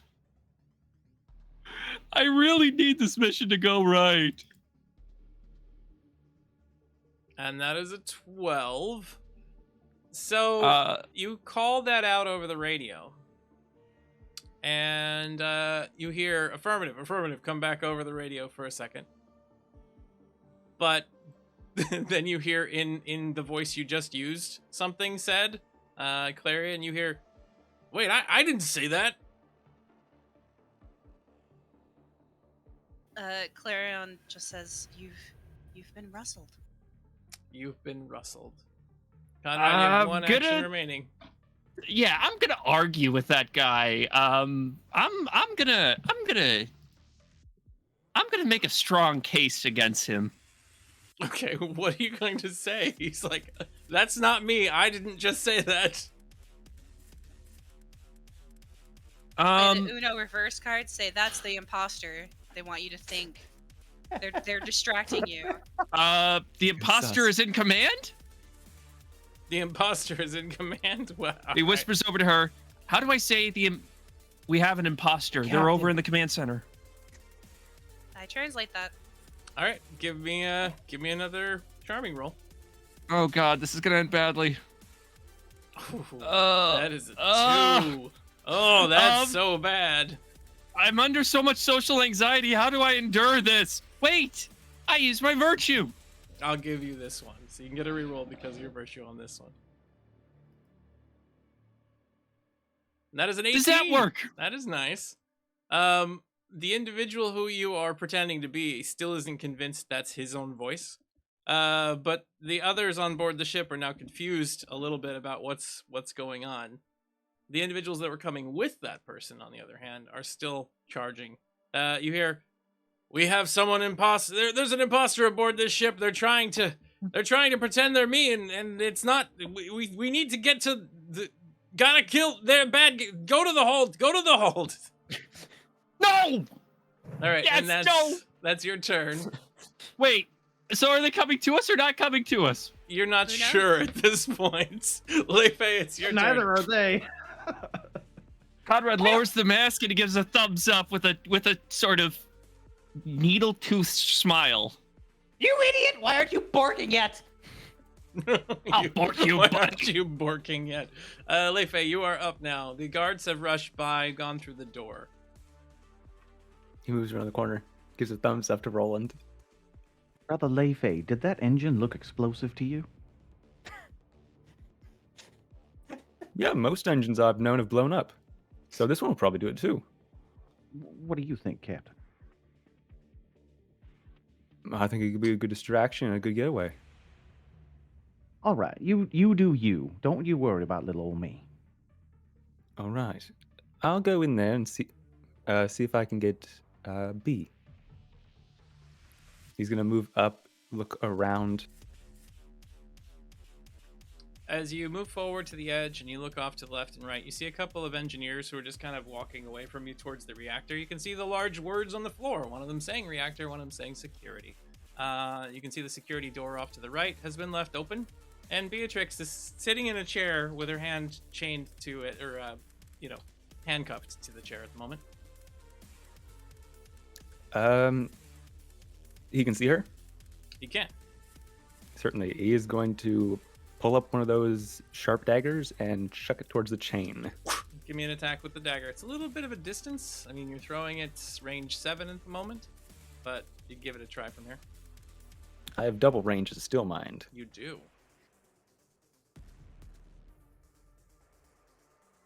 Yeesh, only a +4.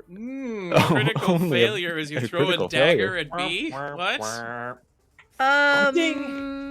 Good thing I keep aces for this situation. Remember, no witnesses. Remember, That's no my last one. witnesses. She can't witness her own rescue. That is a 12. 12. The dagger's going to hit the chain at this point. Give me damage. As long as you get higher than 4, you'll break these security cuffs. 8. Hey! Suddenly, the chain is broken right in between the manacles and the chair. And B, you see Leifei standing off to the side, just tips his hat at you. Annika gave Leifei an ace. Leifei has another Aw. ace now. I'll take it. As the chain separates and as B is standing up from the chair, and you still have the ring of the manacle around your other wrist, of course, because you just broke it off at the chain. Do you say anything to Leifei? It's not your turn yet, but you can react if you'd like. Thanks for the bracelet. Everybody's headed to the hold. I'm guessing that's where Conrad and the crazy one are? Define. But yeah, probably. Would have been Where's really. Clarion? With them. Oh, that's not good. Good or bad. I'm gonna try and take some treasure before we get out of here and blow this whole thing up. Oh yeah, loot. So the two of you are talking over a distance of about 40 feet. You have to raise your voice a little bit, and the engineers that are walking away from you have just now begun to stop and turn around. And it's Roland's turn. So the contraption in the room that I just came through, does that what's that big thing in there? That is the rockets, basically. It's the engine for travel, or at least Cool. one of them. Roland is going to turn around and stand on the pressure plate, activating the door, Okay. Closing it, opening it. opening it. Yeah. So it's opened up. Gentlemen, one more thing. The engineer. Are they? Oh, are you going to the one with all the soldiers? Is that what you're saying? Because you're pretty far. Yeah, away the one where all the soldiers ran into, all 5 of them or whatever. That'll use both your actions to move there, but then you could talk. Oh, I thought they were still in that room. I'm so sorry. It's okay. No, they've moved on through that room and into the next. Well, that's no fun. I was gonna blow this pop stand. Heck. I'll put you back Oh, at the yeah. door then. Thank you so much. Blow it anyway. Yeah. That's kind of our... Okay, if I blow it, though, it's going to, like, blow a hole, and then we're not going to be able to escape that way, and we're going to have to go a whole different way. So Roland's going to go take one move towards the reactor. Okay, so you're going to go towards the reactor instead.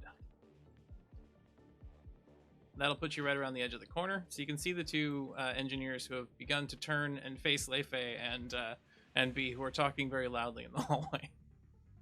Gentlemen, if I may have your attention, please. Give me a charming roll to gather their attention before they notice anything else. Oh no, I'm. It doesn't matter if I get their attention or not.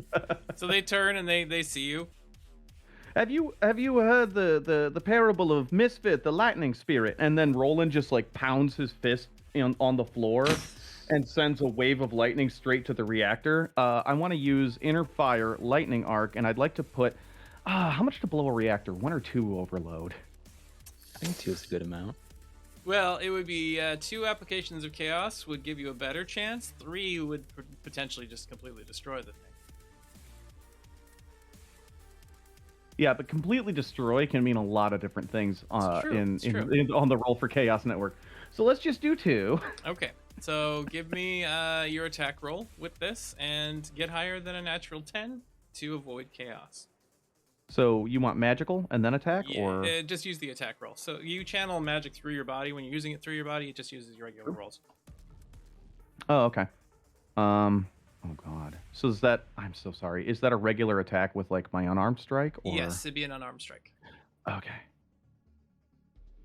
Roland raises one hand as lightning cascades through it like Raiden standing there pulling lightning from the heavens and just slams it to the ground.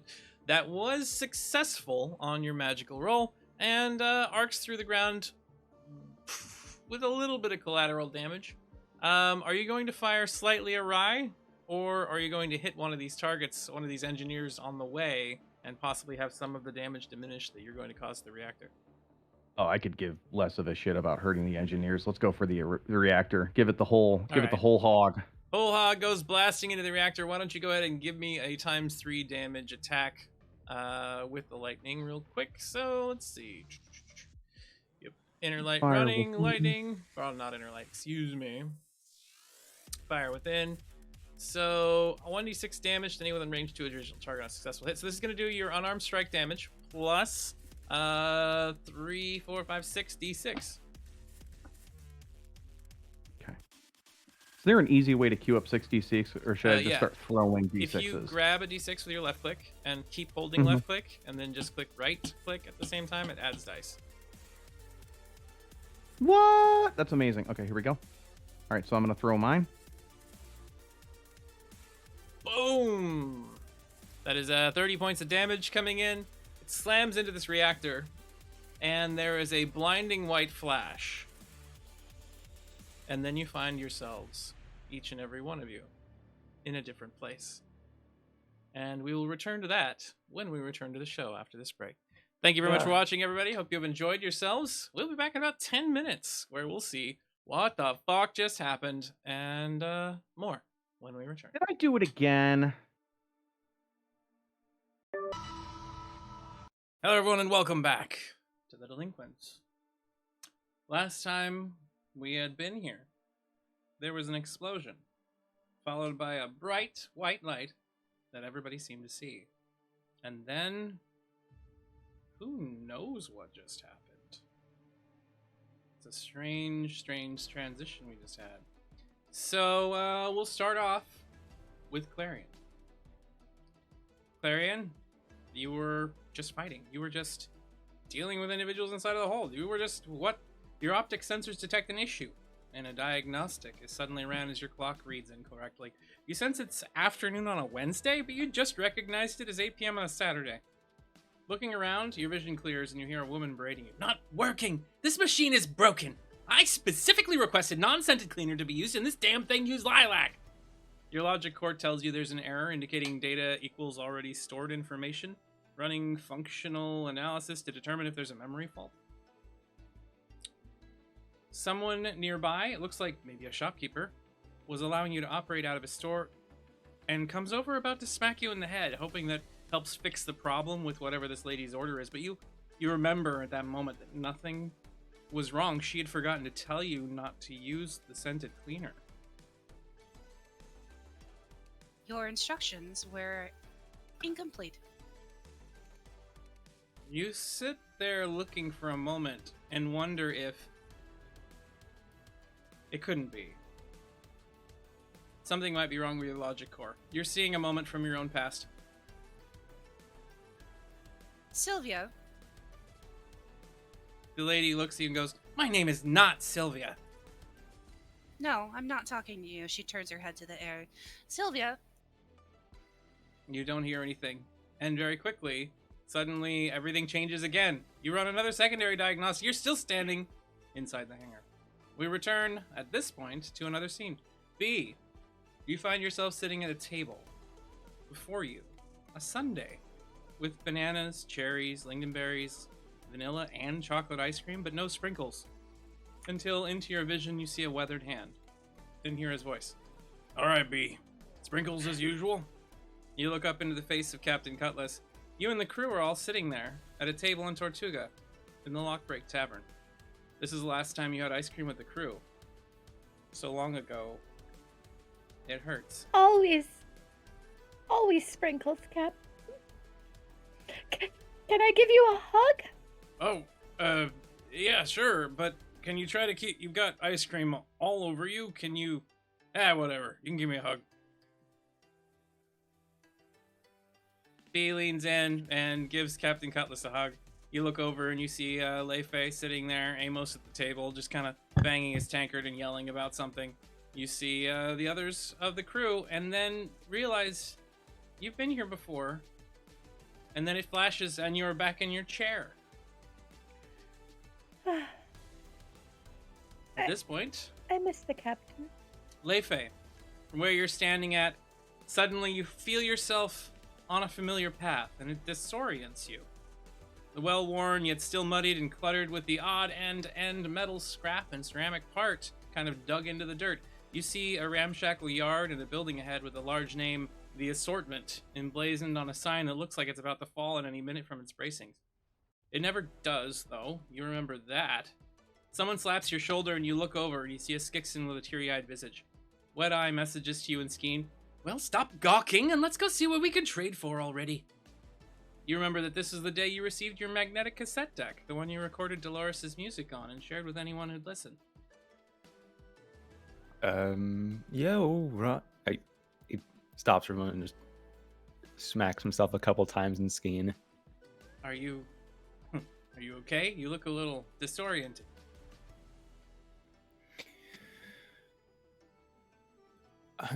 I'm fine. Let's go in. All right. And you see Wet Eye kind of smack you on the back, and you're carrying all of these large beetle shell fragments that you know that you might be able to trade for some good dosh. Every step that you take in there, you have this wave of feeling like, is this real? Is this... what just happened? And very quickly, as soon as it came, you find yourself standing back in the hallway, a blast of lightning kind of radiating around you. Roland! You're on the streets, between an alleyway and fighting for your life. A peacekeeper soldier trying to stab you with a knife. You're having to twist and turn it in hand, suddenly realizing you're in a fight. Oh, God! You didn't expect this for the moment. One city block recently had collapsed nearby. You can see a crusher plate had dropped from above. There's dust, debris, everything nearby. And as you twist your hand one time and that dagger finds its way under the chin of the person that you're fighting against, they fall to the ground, his face frozen in a rictus of pain as you murdered a man, one of your earliest times you had to do so to save your life or others. You remember this was decades ago and wonder why you're here. I see through your etheric lies. Show yourself. Gunshots start ringing out from down the path, and the chaos on the street begins to intensify as explosions rock Dealers Boulevard to your right, near the heart of Megara. As these gunshots start ringing out, you see a bunch of soldiers moving in all at once, and you realize you should probably move out of the way. You remember that when they came in before, they came in force and started wiping out individuals in the area. You did what you could to try to take them down, but you were not skilled enough at that point in time. Roland is going to test this, and he just stands there with his arms out. As you stand there with your arms out, a few of the soldiers start moving forward. You see them raise their weapons. Get on the ground! Get on the ground now! No, you get on the ground. You see them raise up their rifles and without compunction begin firing towards you. In a split second, as you see these bullets kind of barraging in your direction, one of them skims by your shoulder and cuts you. And you take 9 points of damage from the first hit. Shit. Another one bounces off a wall nearby, shattering. Do you continue to stand your ground and not get on the floor? Let's see here. Big Bees has healed you, saying, "Not today, Satan," giving you a GA plus 1 back. Granting you back 6 health. You only take 3 damage. Oh man, Roland is so obstinate. Is it metagaming for Roland to keep testing this, or this is I'd a tough say one. in this moment there is a bit of adrenaline in you, and I mean, you know that if you stay there, you have taken damage now. It's real True. enough. It's real enough that it might kill you. So it's in your best interest to do something self-preservation wise. Unless Right. you truly believe that this is some sort of illusion. I mean, you didn't have to deal with a lot of illusions when the whole Sylvia thing happened, because that was after the fact. Valid. Yeah, Roland is immediately going to dismiss the doubt in his mind that he's having some kind of a weird aether dream as soon as the bullet hits, and then drop. As you drop to the ground, laying there on the floor, the soldiers kind of rim around you and immediately grab a hold of your wrists, pulling them behind your back as they begin to handcuff you. As you're laying there with your face kind of being roughly pushed into the dirt, you look up, and your eyes lock with an officer of some kind standing next to a nobleman's carriage in the distance, surrounded by military forces. You see Cassius Van Holt lean out and wave a fat finger, saying something to the officer standing near the carriage. And as that individual turns, you see a dark-haired gnome ordering the soldiers to fan out and search for additional threats. You recognize that individual as Selphis Aethercoil. Suddenly, the lights flash, and you find yourself standing there again with lightning radiating around your hand. You're standing in this other room. Roland immediately looks down at his shoulder. There is a wound there. Oh, hail. Conrad and Selphis. So Conrad, the job went sideways like they sometimes do. You find yourself running down a hall, confused as to where you are or why you are there, before shots begin ringing out. A stinging pain rises up your right arm. A grazing shot causing a bleeding furrow near your elbow. Ah! You see the familiar hallways of Outpost 332, and besides you is Selphis, running with you and another soldier. Selphis, you immediately recognize this as the Earth Shatter Op when you were assigned to remove a potential world-ending threat. An Aether Mage so powerful, they could cause earthquakes large enough to destroy continents. But that they hadn't gotten used to this power, and that it hadn't been used yet after being exposed had confused you at that point in time during your career. Running beside you, away from the war machines that had acted as security in this part of the city, you see Conrad, your hired mercenary, and confidant in this moment, somebody that you believe that you could trust. There is another soldier next to you, Lieutenant Sorrow, which, as you turn just a split second too late, you know he's about to be shot, and he just hits the floor again. Oh, that's unpleasant. Shut up and keep running. What do you think I'm doing? Already 3 paces ahead of the gnome. As you're I thought you sprinting, ran better on 4 legs. As you're sprinting through this area and Sulfus is trying to keep up, you remember this is the point the earth started to shatter and the building was going to collapse on the two of you. And at that moment in time, Sulfus had to think quickly to avoid being crushed, and Conrad saved him at the last moment. Yes. With Corgi. As The you look power up, of Corgi.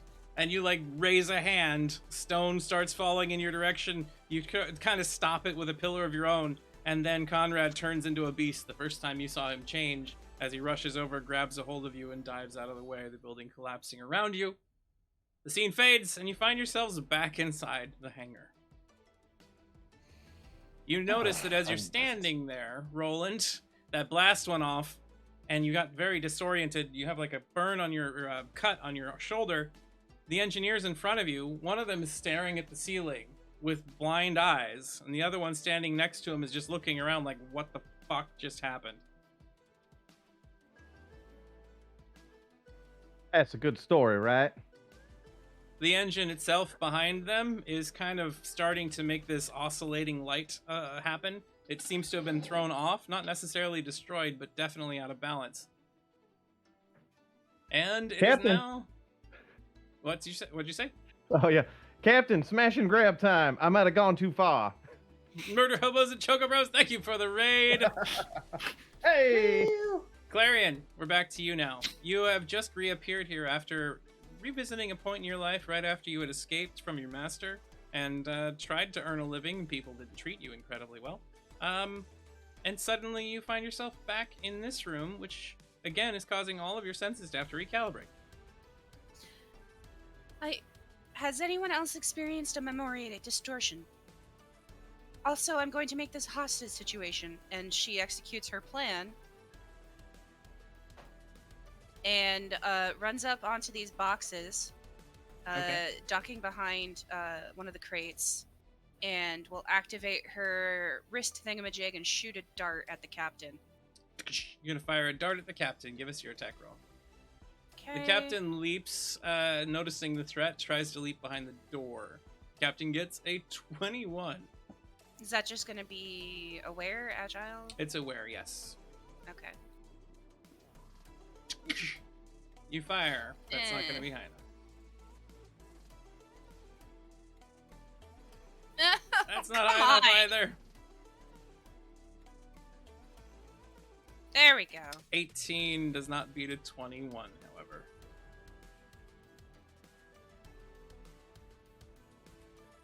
Whatever. It's gonna have to stand.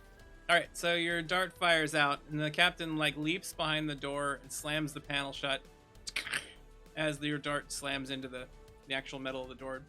Shatters. Some goo from it splattering across it. So that was your action. Was there anything else that was part of your action, or is that going to be it for the moment? I think she's gonna radio through Sheldon and ask what the status is on Leifei's end. Alright, so Sheldon then responds, being the radio conduit. Clarion Bell would like to know what your status is. We are currently getting B out and getting out of dreams, apparently. So you hear that part sent to you, by the way. Okay. Do you send anything back to Leifei, or is that it? I think she just quips. It may have been more than a dream. Clarion Bell believes that this was not just a mere dream. Well, it happened right after we started trying to blow up the reactor, so maybe that has something to do with it. Guess we'll have to find out. Selfies, you are up now. After feeling that hallucination, whatever it was, give me a magical roll, being an Aether Mage. Sure. An 8. You won't know about it yet. That's fine.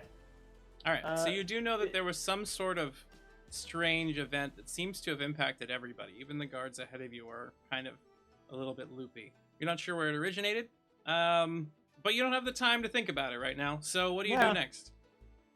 Did I see what happened to Irene? Eileen? Eileen, yes, leapt through the door, slamming it shut. Slamming it shut.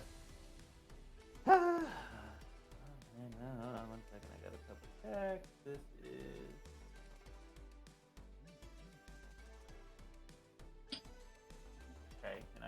get to there. Okay, and yep. Okay, I'm gonna move up. I'm gonna go to there. I'm gonna sprint up. I'm going to, as I'm running up, in between, kind of as the black shadows start to billow up again, they start to spark and crackle like a storm cloud as I grab a ball of lightning in my hand. I'm going to guide elements to do a lightning arc through these two guys, starting with the north one. All right, so go ahead and give me your attack. He'll make a resistance roll, so magical roll. And the opponent gets a 13, 14, 15 to defend. And you get a 20. You strike. So since you hit the first one, you can now roll again to hit the second one. The second one makes a resistance roll, only getting a 7. So roll magical again. 20. Another 20. 2 20s in a row. That spell is going to hit them both. So the lightning just goes and then bounces over to the other one. Go ahead and give me your damage roll. First one is 14. 14 points to the first. Next one's just a d6. Yeah. D6 plus magic? Yeah. Or just d6? D6 plus magic. So that's going to be a 9. So 14 and a 9. You see them both shudder from the blast. And that would be your action for now. Yep. And I moved. It is their turn now. The first one blasted. I'm going to see if he comes out of stun with a tough roll, basically. Nope. Does this also count as a... Did this also consider the stun from my Contagious Madness? Yes, this is the stun from your Contagious Madness. They're Okay. just they're having to overcome multiples now because they were That's one, fine. mentally teleported somewhere, 2 electrocuted, and and magically chaotic. Went a little bit mad there for a second. So one of them is able to get through one of those, but the other one is not. So they've lost their action, and it's now Beatrix's turn. Beatrix, you have become free in your chair. You saw Cutlass the last time that you had ice cream with him. Bee's going to sit there for just a second and then kind of shake herself off because obviously this isn't the time. Admire briefly her new bracelet and then head over towards Leifei. As you stand up to the side of you, Zep appears. Oh, You're back. what was that? I don't know. I think it was some kind of time magic. I don't I think got- that was... Not here or there. We need to get out of this place. Agreed. Let's go get everybody. All right. So you then head over towards Leifei? Yeah. The engineer at the other end of the hall kind of staggers to the side, holding his head. You can see that he's missing his hand right about the wrist. Oh no. What happened to you? As you walk out of the room, what happened to you? I'm out. Yeah. He's like, oh, I don't know. So you step out in the hallway. You can see Leifei there. And you've used one action. So what do you want to do with the other one? You still have your ability to surprise someone to save. Don't forget that. I'm holding on to that. I have the feeling that we will need it when we all go to the cargo hold. I think at this point she's going to kind of hold off and wait for Leifei and Roland to decide where to go. So yeah, it's mostly going to be conversation. Just Leifei, I think that might have been time magic, but Zep got out of his prison, and now that I'm free, we should probably go save everybody else and get the hell off this ship. Yeah, we need to get out of here soon. Zep says to you, B. Counterpoint. They're making an excellent distraction. Zep, they're our friends. One of them. We have to at least save Clarion, and Conrad's okay in his own way. Can Clarion even die? If they arrest her, are they just going to reprogram her? How does that work? I don't know, but I think if they reprogrammed her, she'd be dead because she wouldn't be Clarion anymore. Yeah, but what makes Clarion Clarion to begin with? The philosophical discussion will have to wait, I guess. Okay. We'll pick this up later. Now's not the time, Zep. Love to talk about it though. So, Conrad, we return to you inside of the hold as you hear booted footsteps coming from behind you.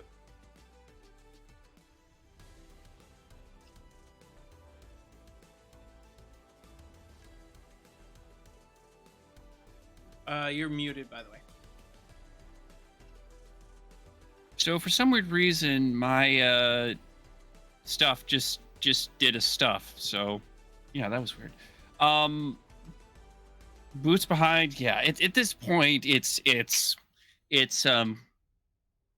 Revenge of the Attack of the Giant Wiggly Butt Monster time. Are you gonna change forms? Our corgi's cute. I mean, yeah. Yes. Well, not this one. Ah! All right, let's get you back out here. Where are you at? That was an Okay. incredibly cute war howl, though. Ah! Blah, blah, blah, blah, blah.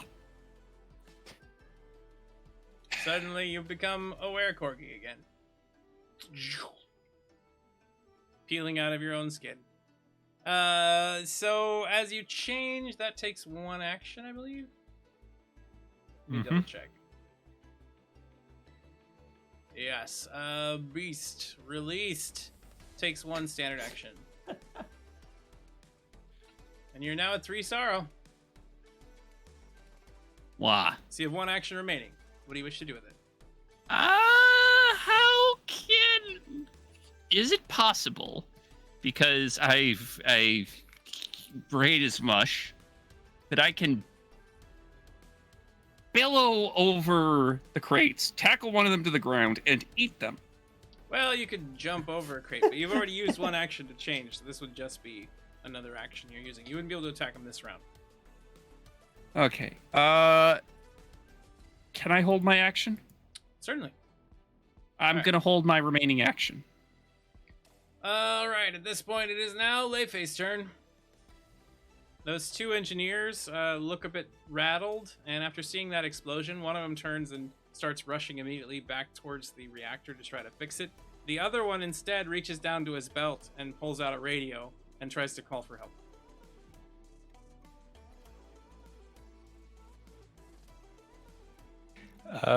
Leifei is going to look between Roland and B and just say, well, what do you think? Try and find loot or go and help them? I'm in favor of loot. All right, let's do it. I Sounds will good. go on ahead if you would prefer. So you're going to head north to go to the next area? Are you gonna go with them, Leifei, or are you gonna stay with B? B, are you gonna head back the other? Well, on your turns we'll decide. But Leifei, it's your turn to choose where you go first. Two head off for loot, one heads off down. Who wants to do down? Wait, what do you mean down? Back to hangar. them. To the cargo hold. I'll go.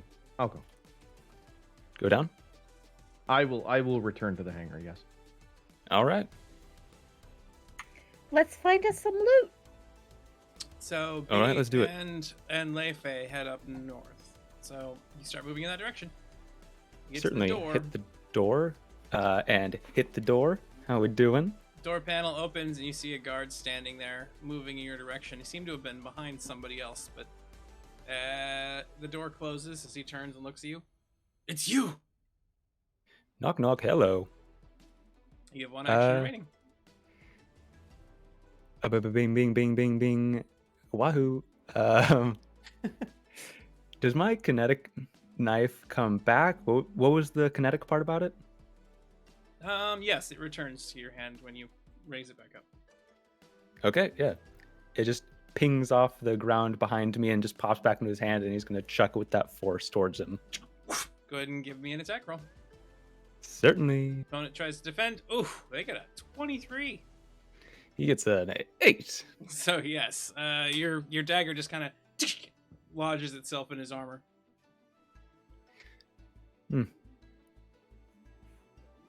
What's He up? looks at it and looks at you.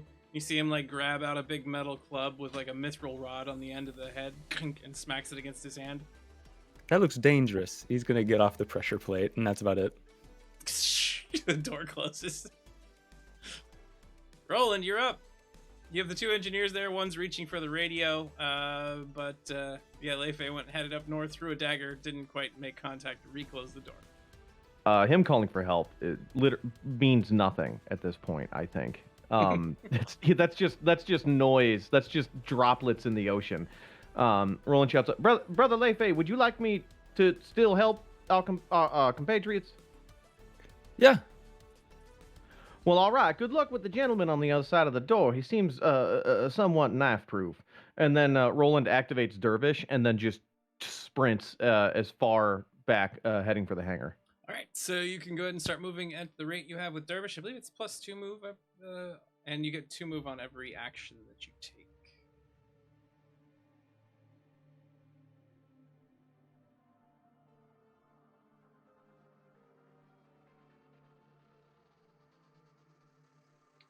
And Again, you took plus the 2 elevator move, earlier? you can choose to use immediately each time you use either an action of any kind, barring simple action. So a move action counts as an action. So basically you have 2 move extra if you're just using move action. So that means you can now move at... Why is your move 0? What did you do? I don't know. It's 6. That's what it's supposed to be, is 6. Oh, so I can move 16, basically? You'll be move 8, yeah, 16 total. Okay. So you zip through the room, go through the door. The door has to be opened first. So you walk over, you step on the plate, it opens up, and then you move around the corner. Yeah, there we go. Rushing down the hall as quickly as you can to try to aid your allies. You can hear the sound of booted footsteps up ahead, and the sound of weapons being loaded. We've got an Aether Mage in here. Make sure to load the mithril ammunition. Oh no, this is going to be such a surprise for all of us.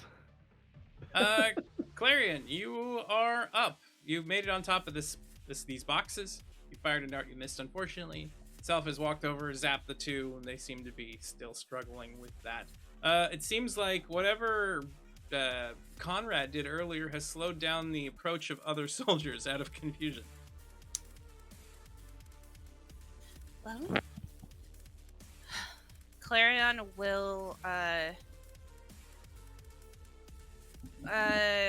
just, I think she just wants to shove past both these guys and just like go open the doors. Try to get to the captain. Okay, so which you're gonna try to just rush between the two, or between the 2 soldiers? Yeah. That is 7 move.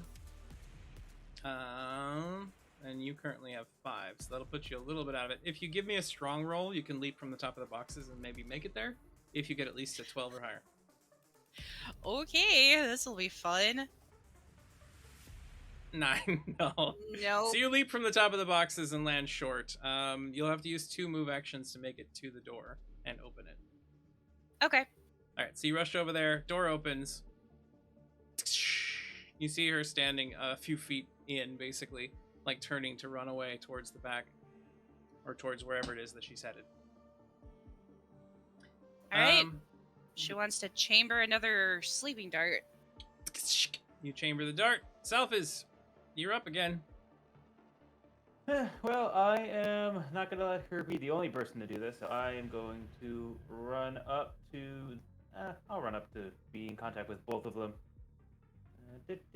And I am going to reach out to the north one and invoke a dark wind as, with my other offhand, the shadows erupt through it as I try to grab him by the throat.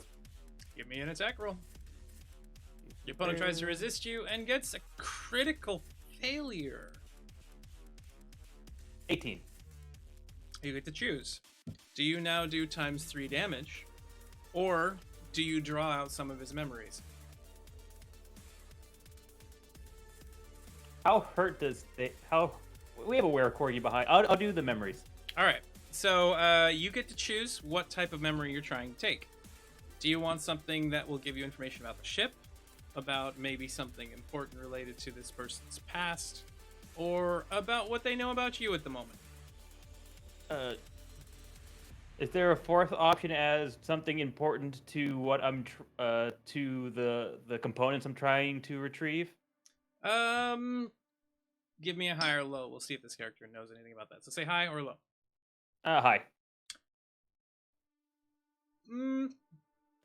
I will Dead tell middle. you that they will know very little. They know something, Okay. but they only know a little. Let's just go. Sophus would try to get something that is useful in this moment. So I think he wouldn't care anything about the person. I think, if anything, maybe about the ship. That might be the only thing that would really help that this person might know. He really So- he could care less about what he knows about himself. Scanning this person's mind, you are aware as you drain energies from him, and you see dark energies like eroding his body and his face and his skin, and you just draw out a bit of his personal essence as it flows into you through your nose. You see little flashes of information that come from him. One of which is this ship has a scanning device on it that finds magical beings. The other thing being, the party is a sham. It is a light show. It is full of holographic projections and is a trap for all of you. Perfect. Awesome. Good stuff. All right. Roll damage. Now roll damage. You did get double damage because of the crew. No, you didn't get a crit. Never mind. Oh, you did get a crit. Yes. So He got a crit fail. He got a crit fail. Yeah, so you didn't take the extra. So you do 12 points of damage to him after the previous one. You can see him like shudder and struggle and try to gasp for breath. He's very close to dead. And I'm just gonna scream, "No surprise! This whole thing was a trap." No surprise, the whole thing was a trap. So the first guard that you have nearly killed now rolls tough again to see if they're able to get rid of the last stun. And breaks through, this time turning towards you. You see him just shudder. He reaches down and grabs an ender dagger, the final strike dagger that the DAD used to kill an Aether Mage or make sure they're dead. It's a tiny mithril dirk and just like swings it towards your chest. I invented that damn thing. And he gets a 4 to strike you, so you can make a defense roll. Do the distractions from the contagious madness only last one round? Yes. Okay. And you got an 11. 11. You dodge aside as the blade just whizzes past. Part of it gives you that tingly sensation like you're getting too close to the burner on a stove. And the guy Ollie? behind you points What's his the matter? gun at your back and fires. Gunshot, close range, bang. This one has a mithril bullet loaded in it. That is a 19 to strike you.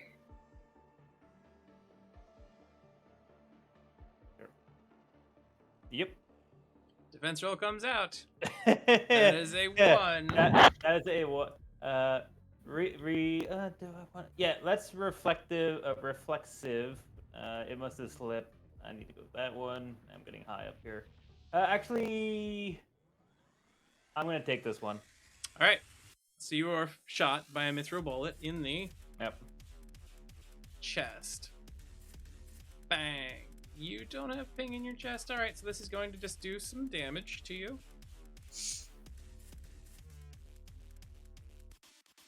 going to do 18 damage to you. You can take an A hit to reduce the damage by half. You can't take a wound on this one because it's a chest hit.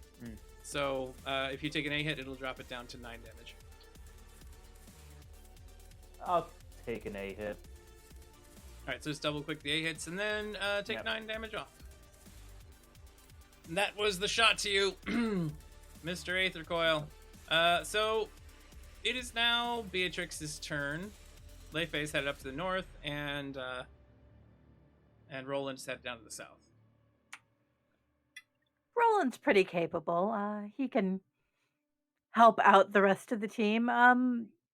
B's gonna stick with Leifei. All right, so you head up after him, and that would be all of your single move to get there.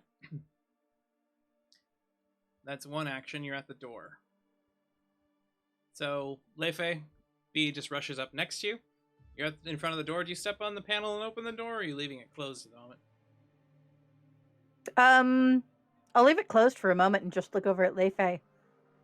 What are we waiting for? I don't know, really. There's a guy back there. Maybe two. Want me to kill him? Go ahead. He clicks down on the Okay. thing again. Door opens up. You see the soldier there, like rushing towards the door, holding that big mallet with a silver tip. Do I still feel the blanket for the magic? No, it does appear the blanket has reset in some way. Okay. Then we are going to do wind blades. You fling out a wind blade. Give me an attack roll. The opponent gets a 14, 15, 16 to defend. You got a nat 20. The wind blade arcs out from you. In this moment, B, do you wish to do triple damage? Or would you like to be able to hold on to that wind blade and empower one of Leifei's attacks with it here in a moment? Oh, definitely number 2. That's amazing. So B grabs this thing and just twirls it around and then solidifies it into something that's kind of spinning around her hand. You can touch Leifei's weapon to enhance it at this moment. Whatever weapon Leifei chooses to use, that's the one that we'll say you enhance. Do you say something to him? Leifei, what do you want to hit him with? Let's give him old Cutlass special.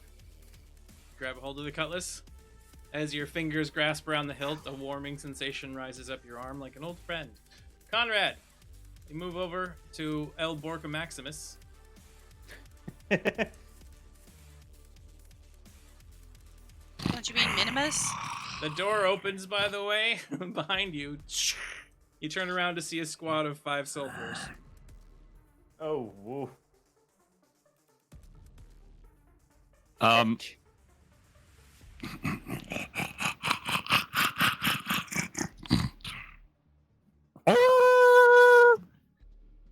Ty, Yes, sir. have you seen Cabin in the Woods? Yeah. Where's this You know going? that scene? You know that scene in the end with the button Yes. and the elevators? What? What are you gonna do? What do you think I'm going to do? Well, give us your best here. So, where are you moving to, and how are you gonna perform this? I'm just gonna go down the line of succession, making sure to leave nothing but a nice buttery red smear across the wall. All right. So you're gonna rush towards the first opponent and attack. Yeah. Now, do I still have my saved action? Yes, you do currently. So you have one Okay. action. So that's 2 actions remaining. Yes. Once you move, then you have 2 actions remaining. Yeah, I'm going to relieve the first one of his torso. So you're slashing him with your claws. Yes. All right, give me a claw attack. The opponent tries to bring a weapon up in front of them to protect themselves. They get a 4, 5, 6, 7.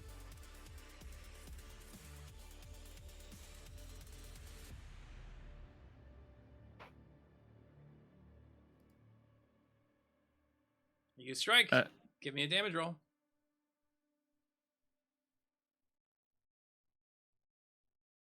"13 points of damage. You strike in, your claws dig deep, and they bury themselves into his armor. The soldier kind of stumbles back, but your claws kind of hooked on the armor a little bit and tore it. Didn't quite penetrate it far enough to kill him or anything, or to take out the torso, but you did a lot of damage. You have 1 action remaining. Well, since he's got a nice smiling squeaky toy face, bite,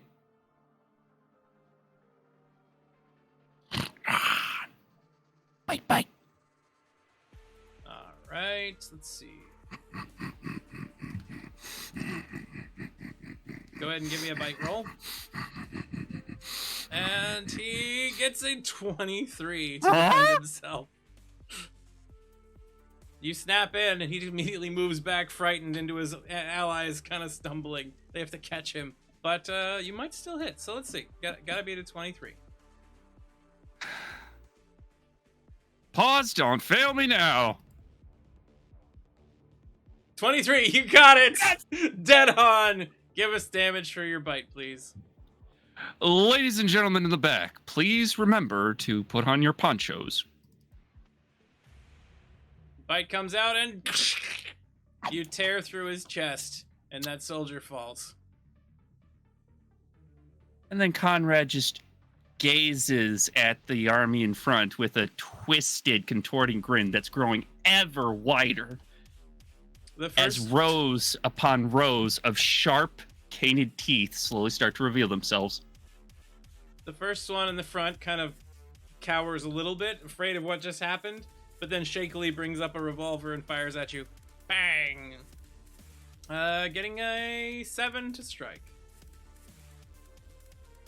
I'm gonna roll defense. Yes, sir. And you dodge aside. Bullet just whizzes past into the room. The next one moves forward and strikes at you with a saber, swinging it very heavily. Seems to have some sort of mithril inlay in it. And this one gets a 17 to strike. 17 to strike.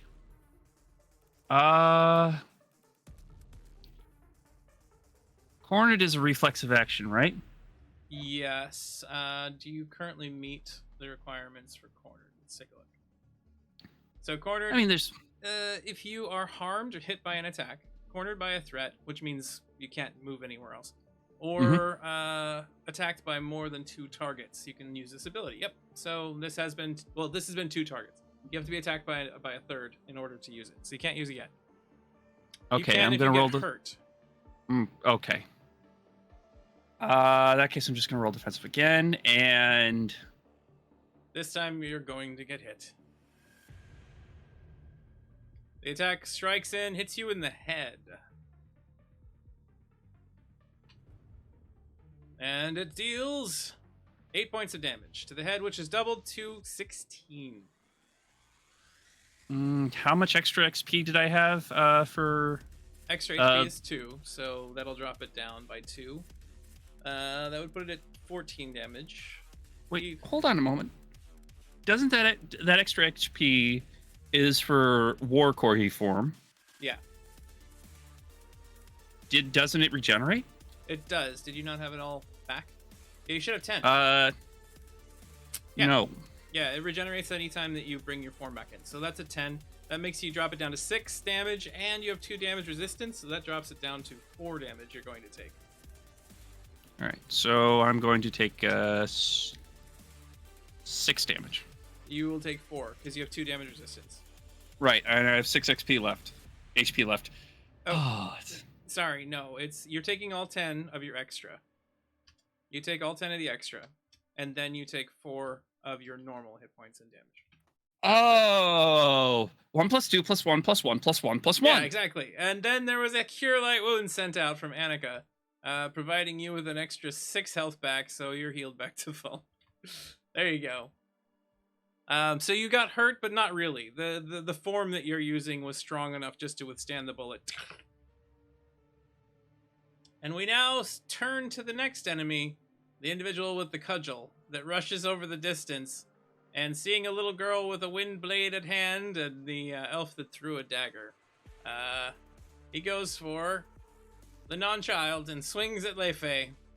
Leifei, a large club tipped in mithril, swings in your direction, and you can feel the pain radiating from that stick already, as dead metals are bad for elves.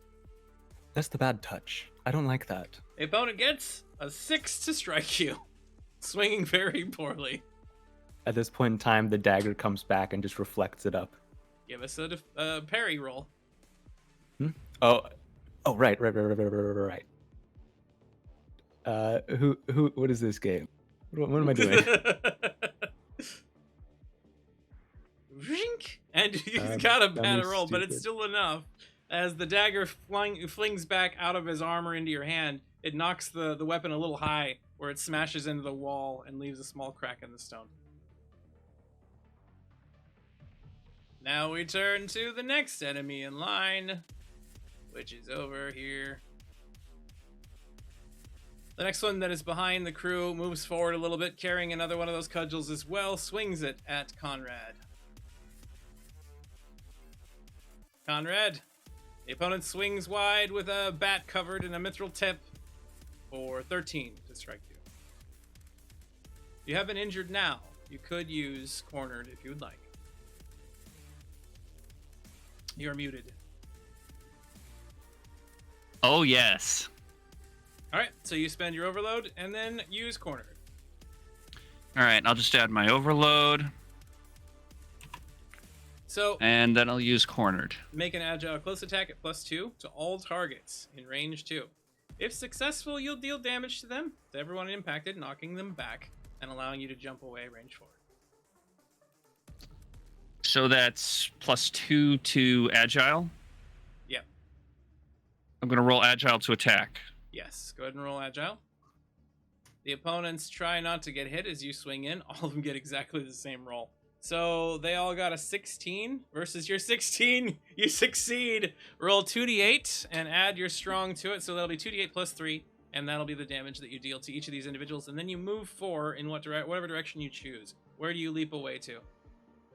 I'm going to leap back to the crates and... Wait, hold on. I'm not an idiot. The damage you're rolling could just be your non-beast bite damage. It's the same type of damage we're doing. Oh. And that is 11, 12, 13 points of damage. Big raking claw as you leap backwards away, each of them taking a rather serious slash. And the last one kind of moves forward and just looks into the room, unable to fight. Then we have these soldiers over by Selfish. They've already gone. But the captain turns and continues sprinting away as fast as she can. Goes to the next door, opens it, gets to the other side, and closes it. You see a red light blink, and she seems to have locked that door. Leifei, your turn. So the dagger bounces off of this cudgel, goes downwards into his right arm. As he catches it, he takes the propulsion, and as that happens, he's going to use his left arm to grab the blade. Okay. And he's going to just pull it straight out as this wind goes through it. He's going to make an attack. All right. So B Is this... has tapped your blade, which is now radiating a green, windy energy as you go to make your strike. You now have +5 to the accuracy of the attack. Whoa. Your opponent tries to defend themselves, bringing their cudgel up to the 4 and gets a 16 to defend himself. Critical failure! Yeesh. Is there something you'd like to do about that, Leifei? It says I have an ace, but I don't think I do. I don't know where that came from. You do. The audience has given you one extra one. Whoa! I'm gonna use it. All right, use the ace. And there's another one Big P sent you anyways, saying not today, Satan. This time you got a 19. That is a strike. You will now cause your regular weapons damage plus 2d8. Okay.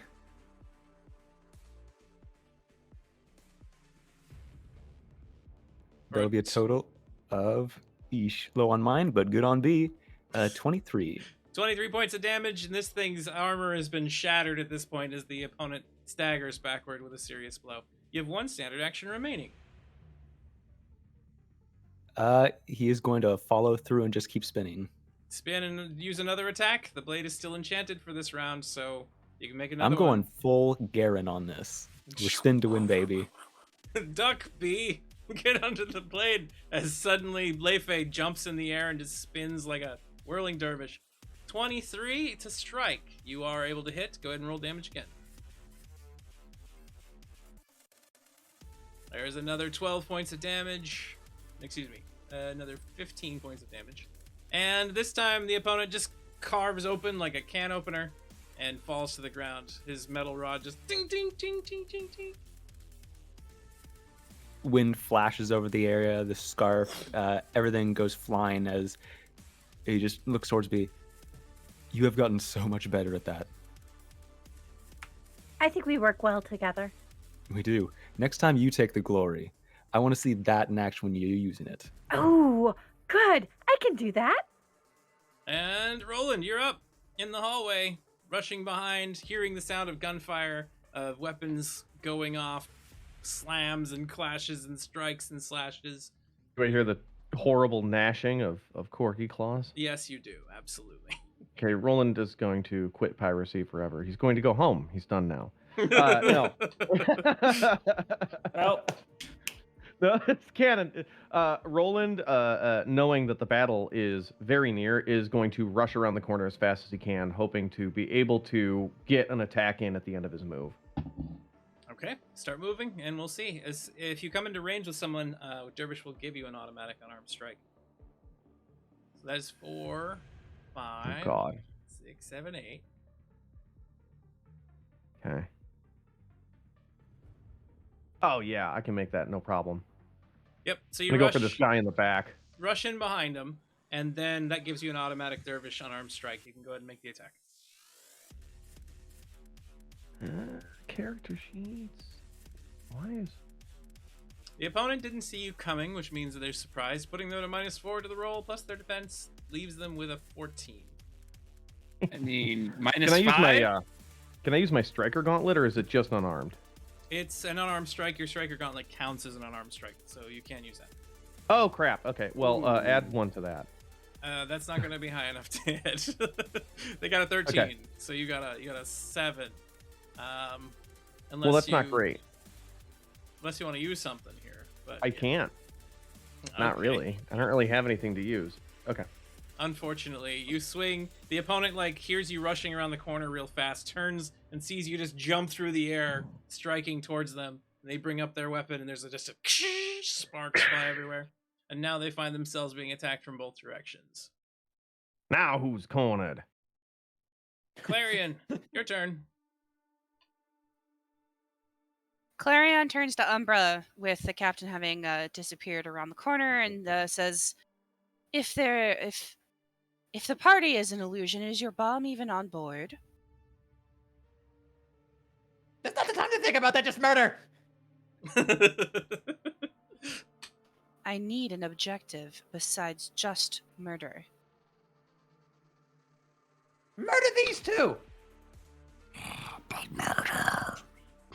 How about save me from this bullet in my chest? Very well. Clarion will go back to Umbra and see what she can do about the bullet in his chest. Yeah, I had a feeling that was gonna happen, but All right.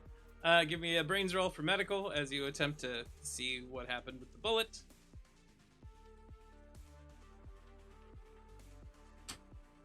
Oh, With- come on, Clarion. With an 11, that's not enough to heal that wound at the moment. Oh God, I feel Hooray! really bad now because originally I posted in the party chat something about Dead Man's Party, an Oingo Boingo song, and now it's finally happening. Oh gosh. All right, you have 1 action remaining, Clarion. Clarion would like to shoot one of the guards next to us, the one with the gun. The gun one. All right, give me an attack roll. You just raise your PDO and fire. Tries to defend come himself. on! Your blast goes wide Ooh. as he brings his forearm up and kind of knocks your weapon aside. It just goes off next to his head, shakes his head. Bang! I appear to me to need further calibration after that memory excursion. Selfiz, your turn. God, do I have to do everything around here by myself? And I'm gonna. Well, this is gonna be very bad, but he's gonna attempt to do something non-magical for a change. I'm gonna draw my rapier and attempt to use it on the north one, the one that's most injured. All right, give me an attack roll. This. That opponent tries to defend themselves, bringing their arms up. They get a 14 to defend themselves. So 14 or higher, and you will succeed. Yep, that's not on the board. I got a little too energetic. Not even Nope, close. That's not gonna do it for you. Unfortunately, your Yep. saber comes in and you strike. He kind of knocks it aside. You do have 1 action remaining. Fine. Lightning again. Boom. Just Yeah, raise a and- hand. This is- Oh, this is never gonna work. Fuck it. Ah. give me a magical roll. Da, da, da. The opponent does not resist. The first one, most likely. Oh, still Yeah, relatively 10. low. With a 10, Yeah. so you shock the first one. Go ahead and roll damage to that guy. Right, a little bit. Now, the second one Ooh, will try to 18. resist. 18 points. You fry that soldier. Goes down in a heap of molten metal. The second opponent gets a 13 to defend against the spell, but you 21. cause it to happen. Go ahead and roll the damage for that. D6 plus your magical. So 10. 10 points. Now, Clarion, if you will roll your tough real quick, and Selfiz roll your magical to see if you shock Clarion now. Oh boy. Yep. That's And 4. low. Nope. That's a 15, and you're now going to be causing extra damage because Clarion is vulnerable to electricity. Go ahead and roll a d6 plus your magical and double it. Oh, come on. That's an old 22. 22 points of damage of electrical damage comes shocking. It doesn't into go you, Clarion. down another step because it's a third person, or no? Is it always a Nope. d6 after It's always the first? a d6 Okay. for every jump that it makes. Could So, I yeah. ace my other roll to try to get lower than her defense roll? Yes, but she got a 4. It would be almost impossible. I You'd have to roll in that a one, basically. Yeah. It's fine. No, let's do the enemy's job for them and take each other out. So It'll Clarion, be fine. 22 damage. I told you to murder them. You didn't murder them. This is your penalty.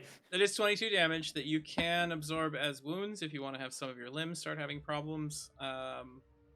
Each wound would cost her would be worth 5 health. So do with that as you will. You can either take the 22 straight, or you can start separating some of that up by 5s.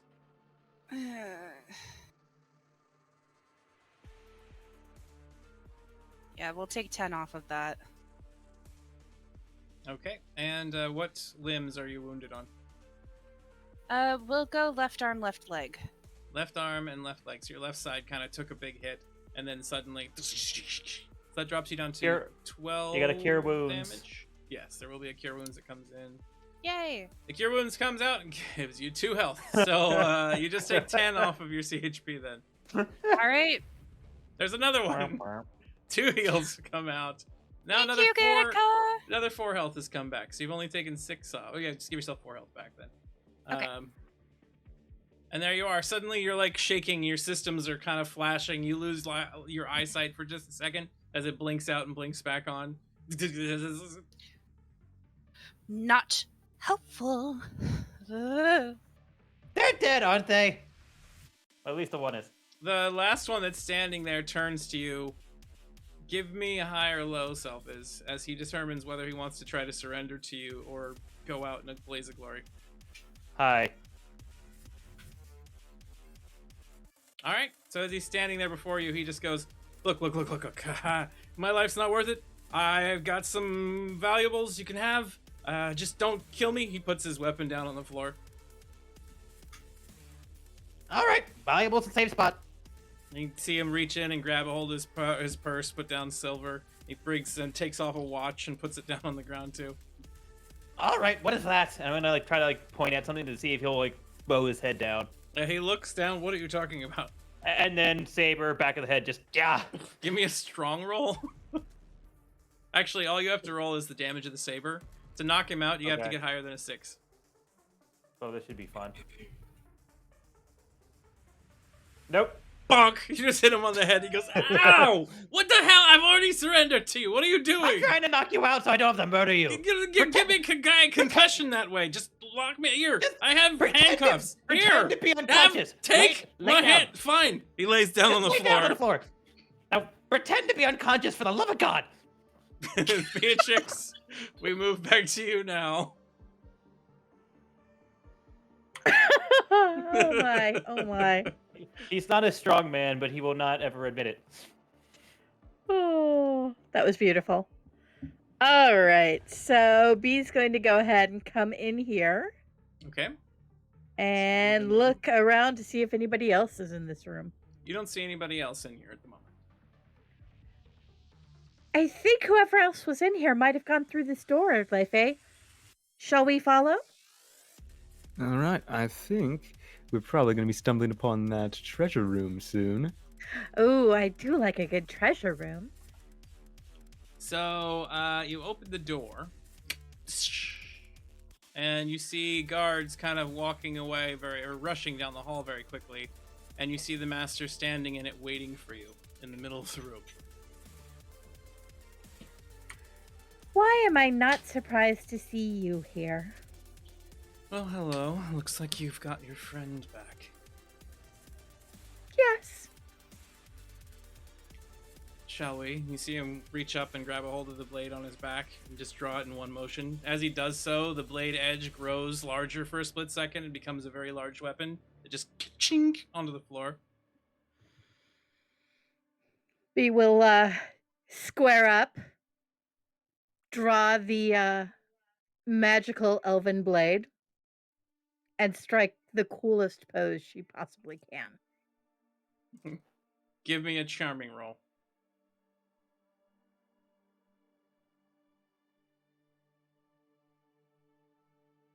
It's all right. No, that's not cool enough. So, using an ace on that roll. Gotta look dope. Bro, yes! What? Nat 20. All right. Does your positioning take Master Lio by surprise? You already have some surprise, so that would give you two surprise actions on him. Or does he notice that you're holding a very specific and very ancient pose related to his art that makes him question some things about what's going on? Oh, let's go with number 2. I like that. Where did you learn that? He says. Did you see him like move the sword a little bit? There's like a gripping noise as he holds the blade kind of crooked and then kind of twists his head to the side. And we'll see what happens next. Conrad, back to you. Bork of the Wolf, standing on the boxes. You can now see your friend, Conrad, your friend Roland on the other side of all of the soldiers there, attacking and giving you a pincher attack type opportunity. I think I'm gonna use my first action to approach. So 1, 2, 3, 4, 5. And then I'm gonna bite down on this guy, the northmost guy with a, yeah. He doesn't have any armor on the back of his head, does he? His armor is damaged in the front where you've clawed it, so he's wearing a helmet. So Conrad. Now you've got me doing it. Bark, bork, bark, bark, bork, bork, wolf, bark, Bark, bark, bark, bark, bark, heck, bark, bark, bark, wolf. As long as you don't start bark. saying your name as a dead character. Okay, next Yeah. next week we're switching characters. I'll be the dog and you be the preacher. Now, Brother Lefe, I do declare that this nonsense has reached its zenith. Yeah, I tell you what, back in my day in the DAD, we had a bit more sense about ourselves, you know. We didn't just go gallivanting around the universe and like, oh, Lord, Miss Clarion, that is a nice idea. Let's not take that. No, sirree, I tell you what. We use the divine way. And I'm my not God. getting into a servant tonight. That's getting clipped. That's But yeah, Conrad's gonna get their attention. He's going to get close and go, fetch me their souls, just to get to their attention. And then they're going to bite them in the head. Give me your attack roll, please. The bite comes in, the opponent tries to cower in fear and avoid the attack, giving themselves a 17 defense. How? I thought. Raid! Thank you for the raid, Murder Hobos and Chocobos. Second raid. Another one? Welcome back. We've missed you all. So your attack goes a little bit shy. They just duck, scream, raise their hands in the air, and as you bite down, you get a mouthful of rifle. He just lifts it up. Pull the stick! Pull the stick! Pull the stick! And it is now their turn. So he's lost his rifle in your mouth, but he grabs down for a dagger at his hip and tries to stab it into your chest. So Conrad, you're getting attacked. You're back to a full new initiative round. There we go. All right, and he strikes. The opponent gets a 5 to stab you in the chest. Does he? This is the part where? He doesn't. You just step back and just woof, that blade goes by. A few hairs kind of errantly drift in the wind. The next soldier off to the side swings his mallet at you again. Big ol' heavy one that missed before because you leapt away. This time he gets a 15 to strike you. This is your second enemy. Critical failure. Uh-oh. Okay. Something that will affect you more or will affect you and your allies, but a little bit less. That's all I'm going to put it at.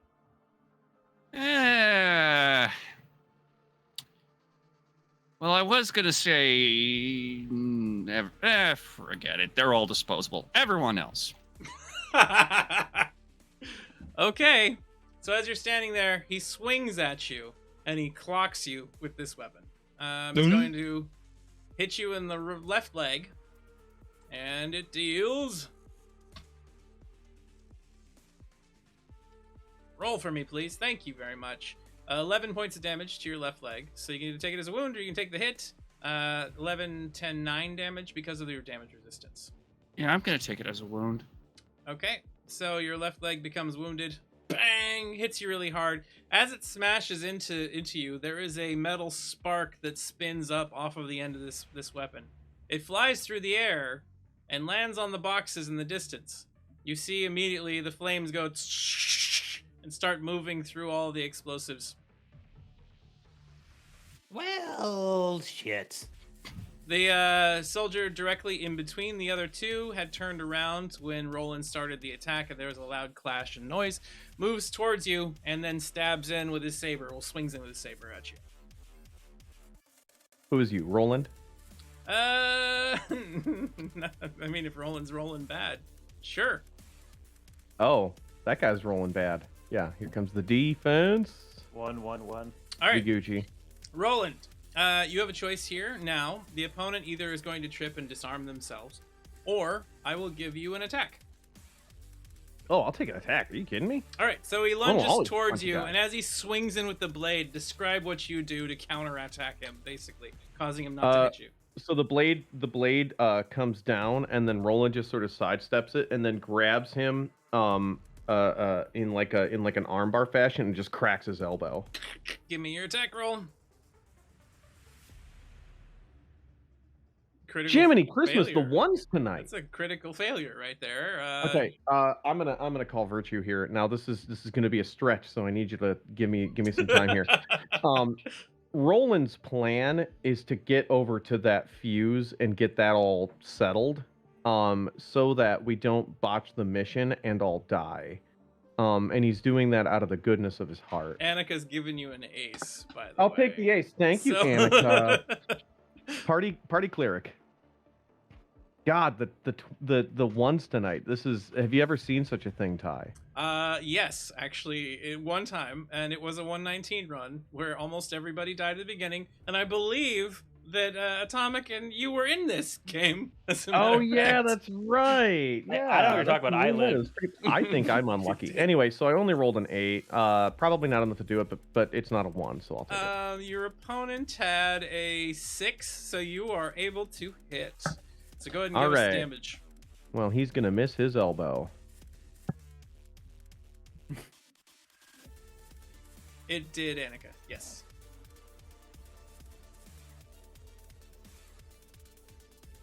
Eight damage.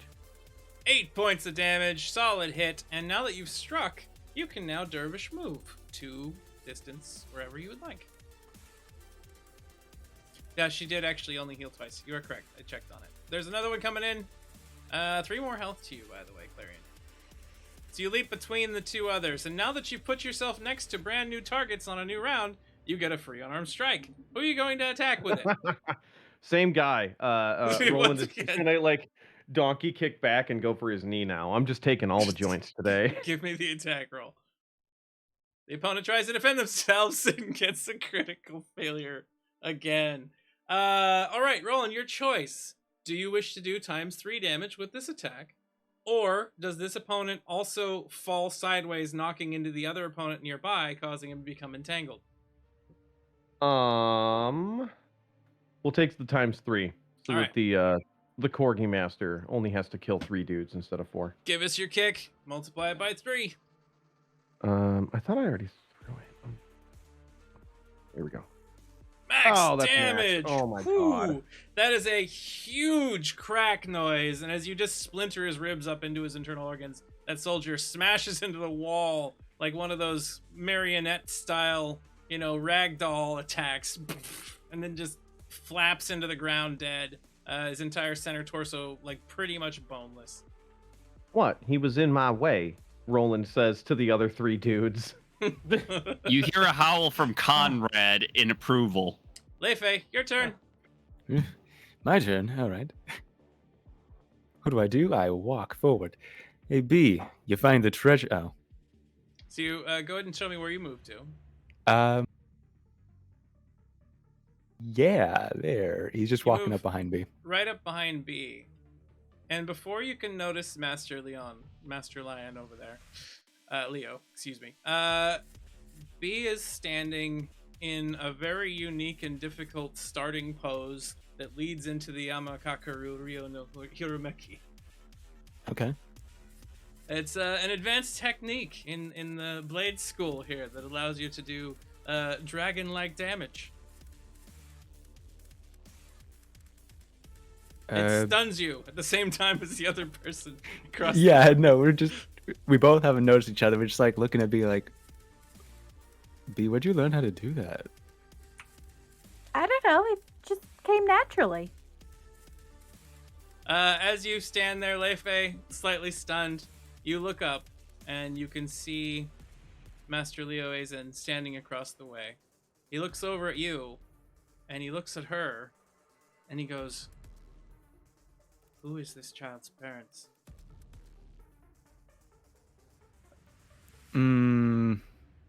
The dad? I don't know.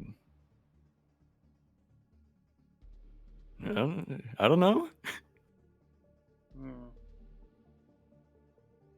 Listen, I'm just as stunned as you. Have you ever tried to train her in any of these skills? We've done some cool things. Wait a second.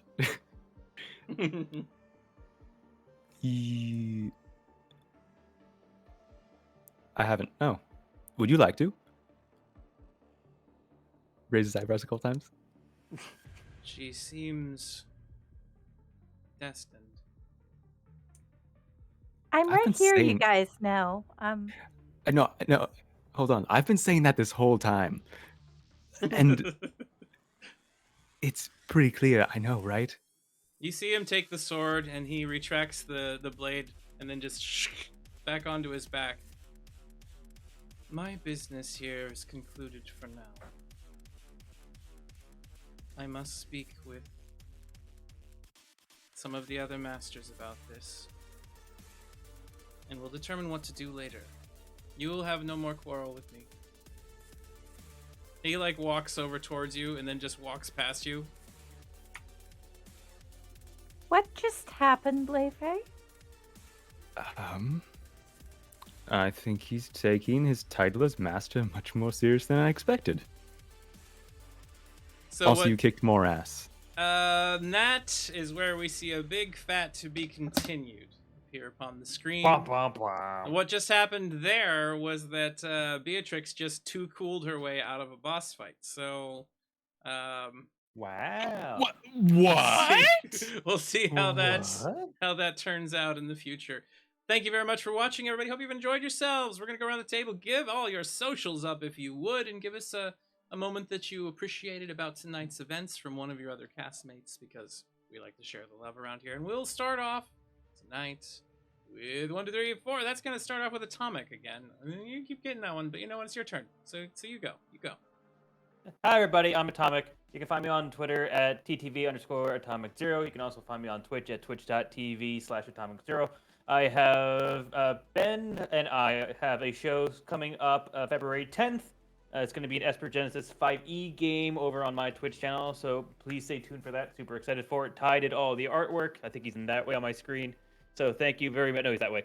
Thank you very much, Ty, for all the hard work. Really outdid himself. What? I'm trying to think. What? I think my favorite part was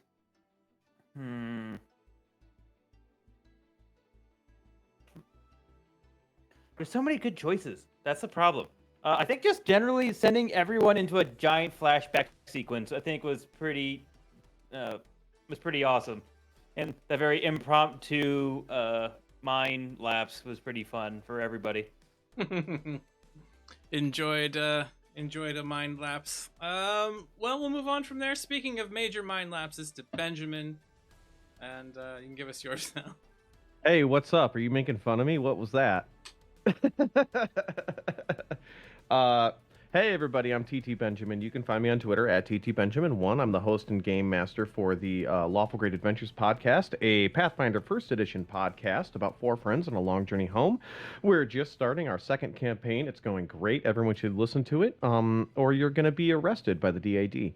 I am going to be on an upcoming stream with Atomic Zero, an Esper Genesis stream, where I will be playing a frustrating wild card who attempts to break the game at every turn. So that's kind of a change for me. I'm excited for you to watch me try to stretch my legs. I don't think that's the thing at all. I think.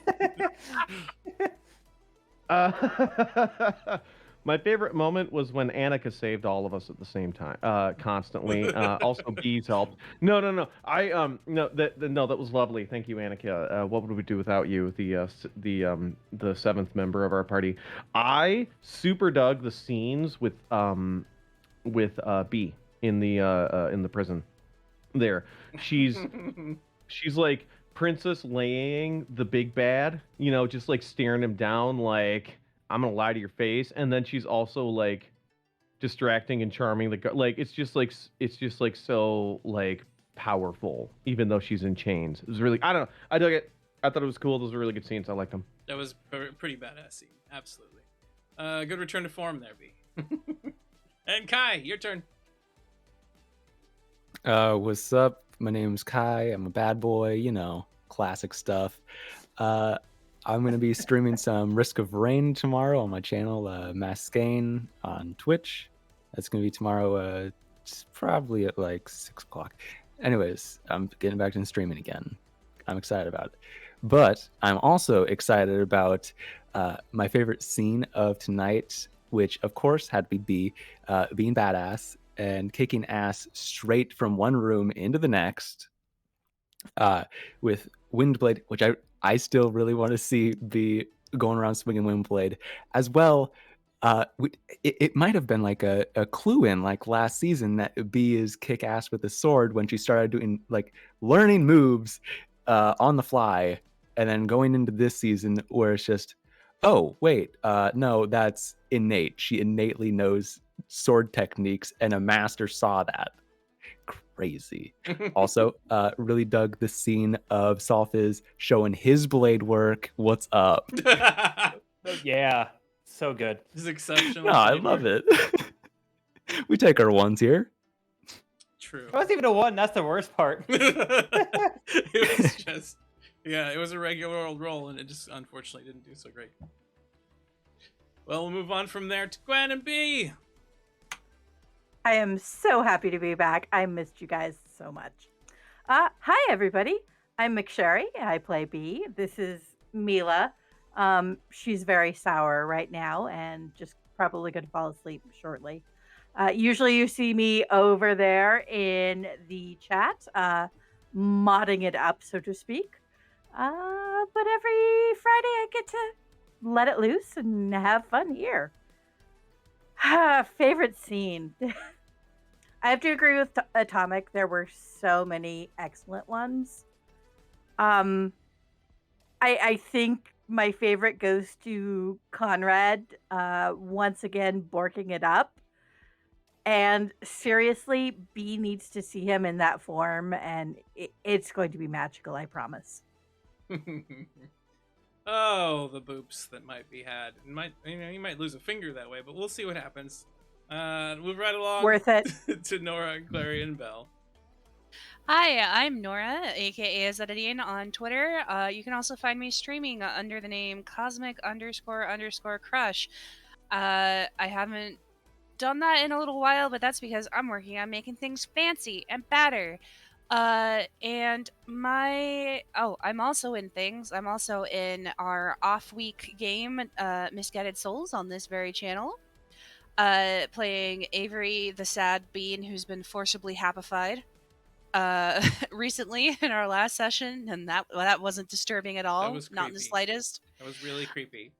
And I also am in the Cornfields and Kobolds podcast, which you can find on podcatchers everywhere. And I think in our release schedule, we are plotting an attack on the Well of Dragons.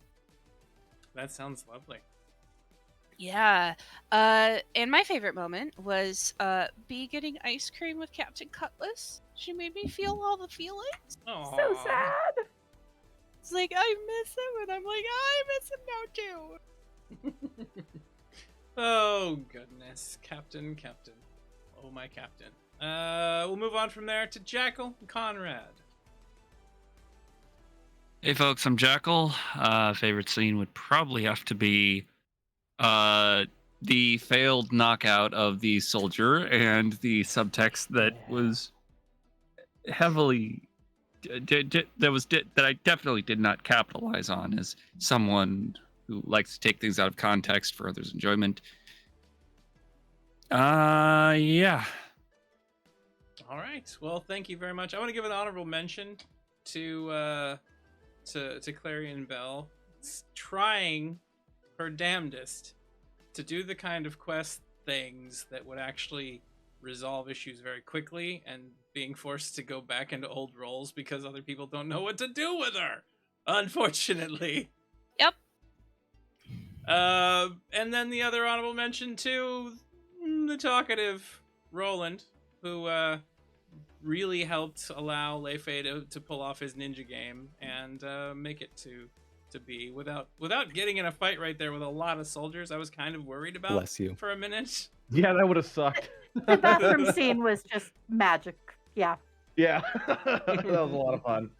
All right, everybody. Thank you very much for watching. I'm Lottie Even Star. Catch me over here on Twitter and Twitch. I do some streaming myself on occasion, playing some cool games, having some cool times, and then, of course, streaming with these lovely individuals and with the crews on Thursday nights. The next game we have is tomorrow at 5 Pacific Standard Time, the Unremarkables superhero game in the Mask system. Check that out as well. And stay tuned for all of the amazing things that all of these wonderful people are doing. Check out all that stuff. It's insane. There's so much content. It's so much brilliant work. It's so much fun. Watch them all, play them all, hang out with everybody, and come back to our streams next week. Thank you for watching, everybody. And goodbye! Everyone check yourselves for mind parasites. Every time I do something impulsive, it starts the plot. All right. Goodbye, everybody. We're going to just leave it at that.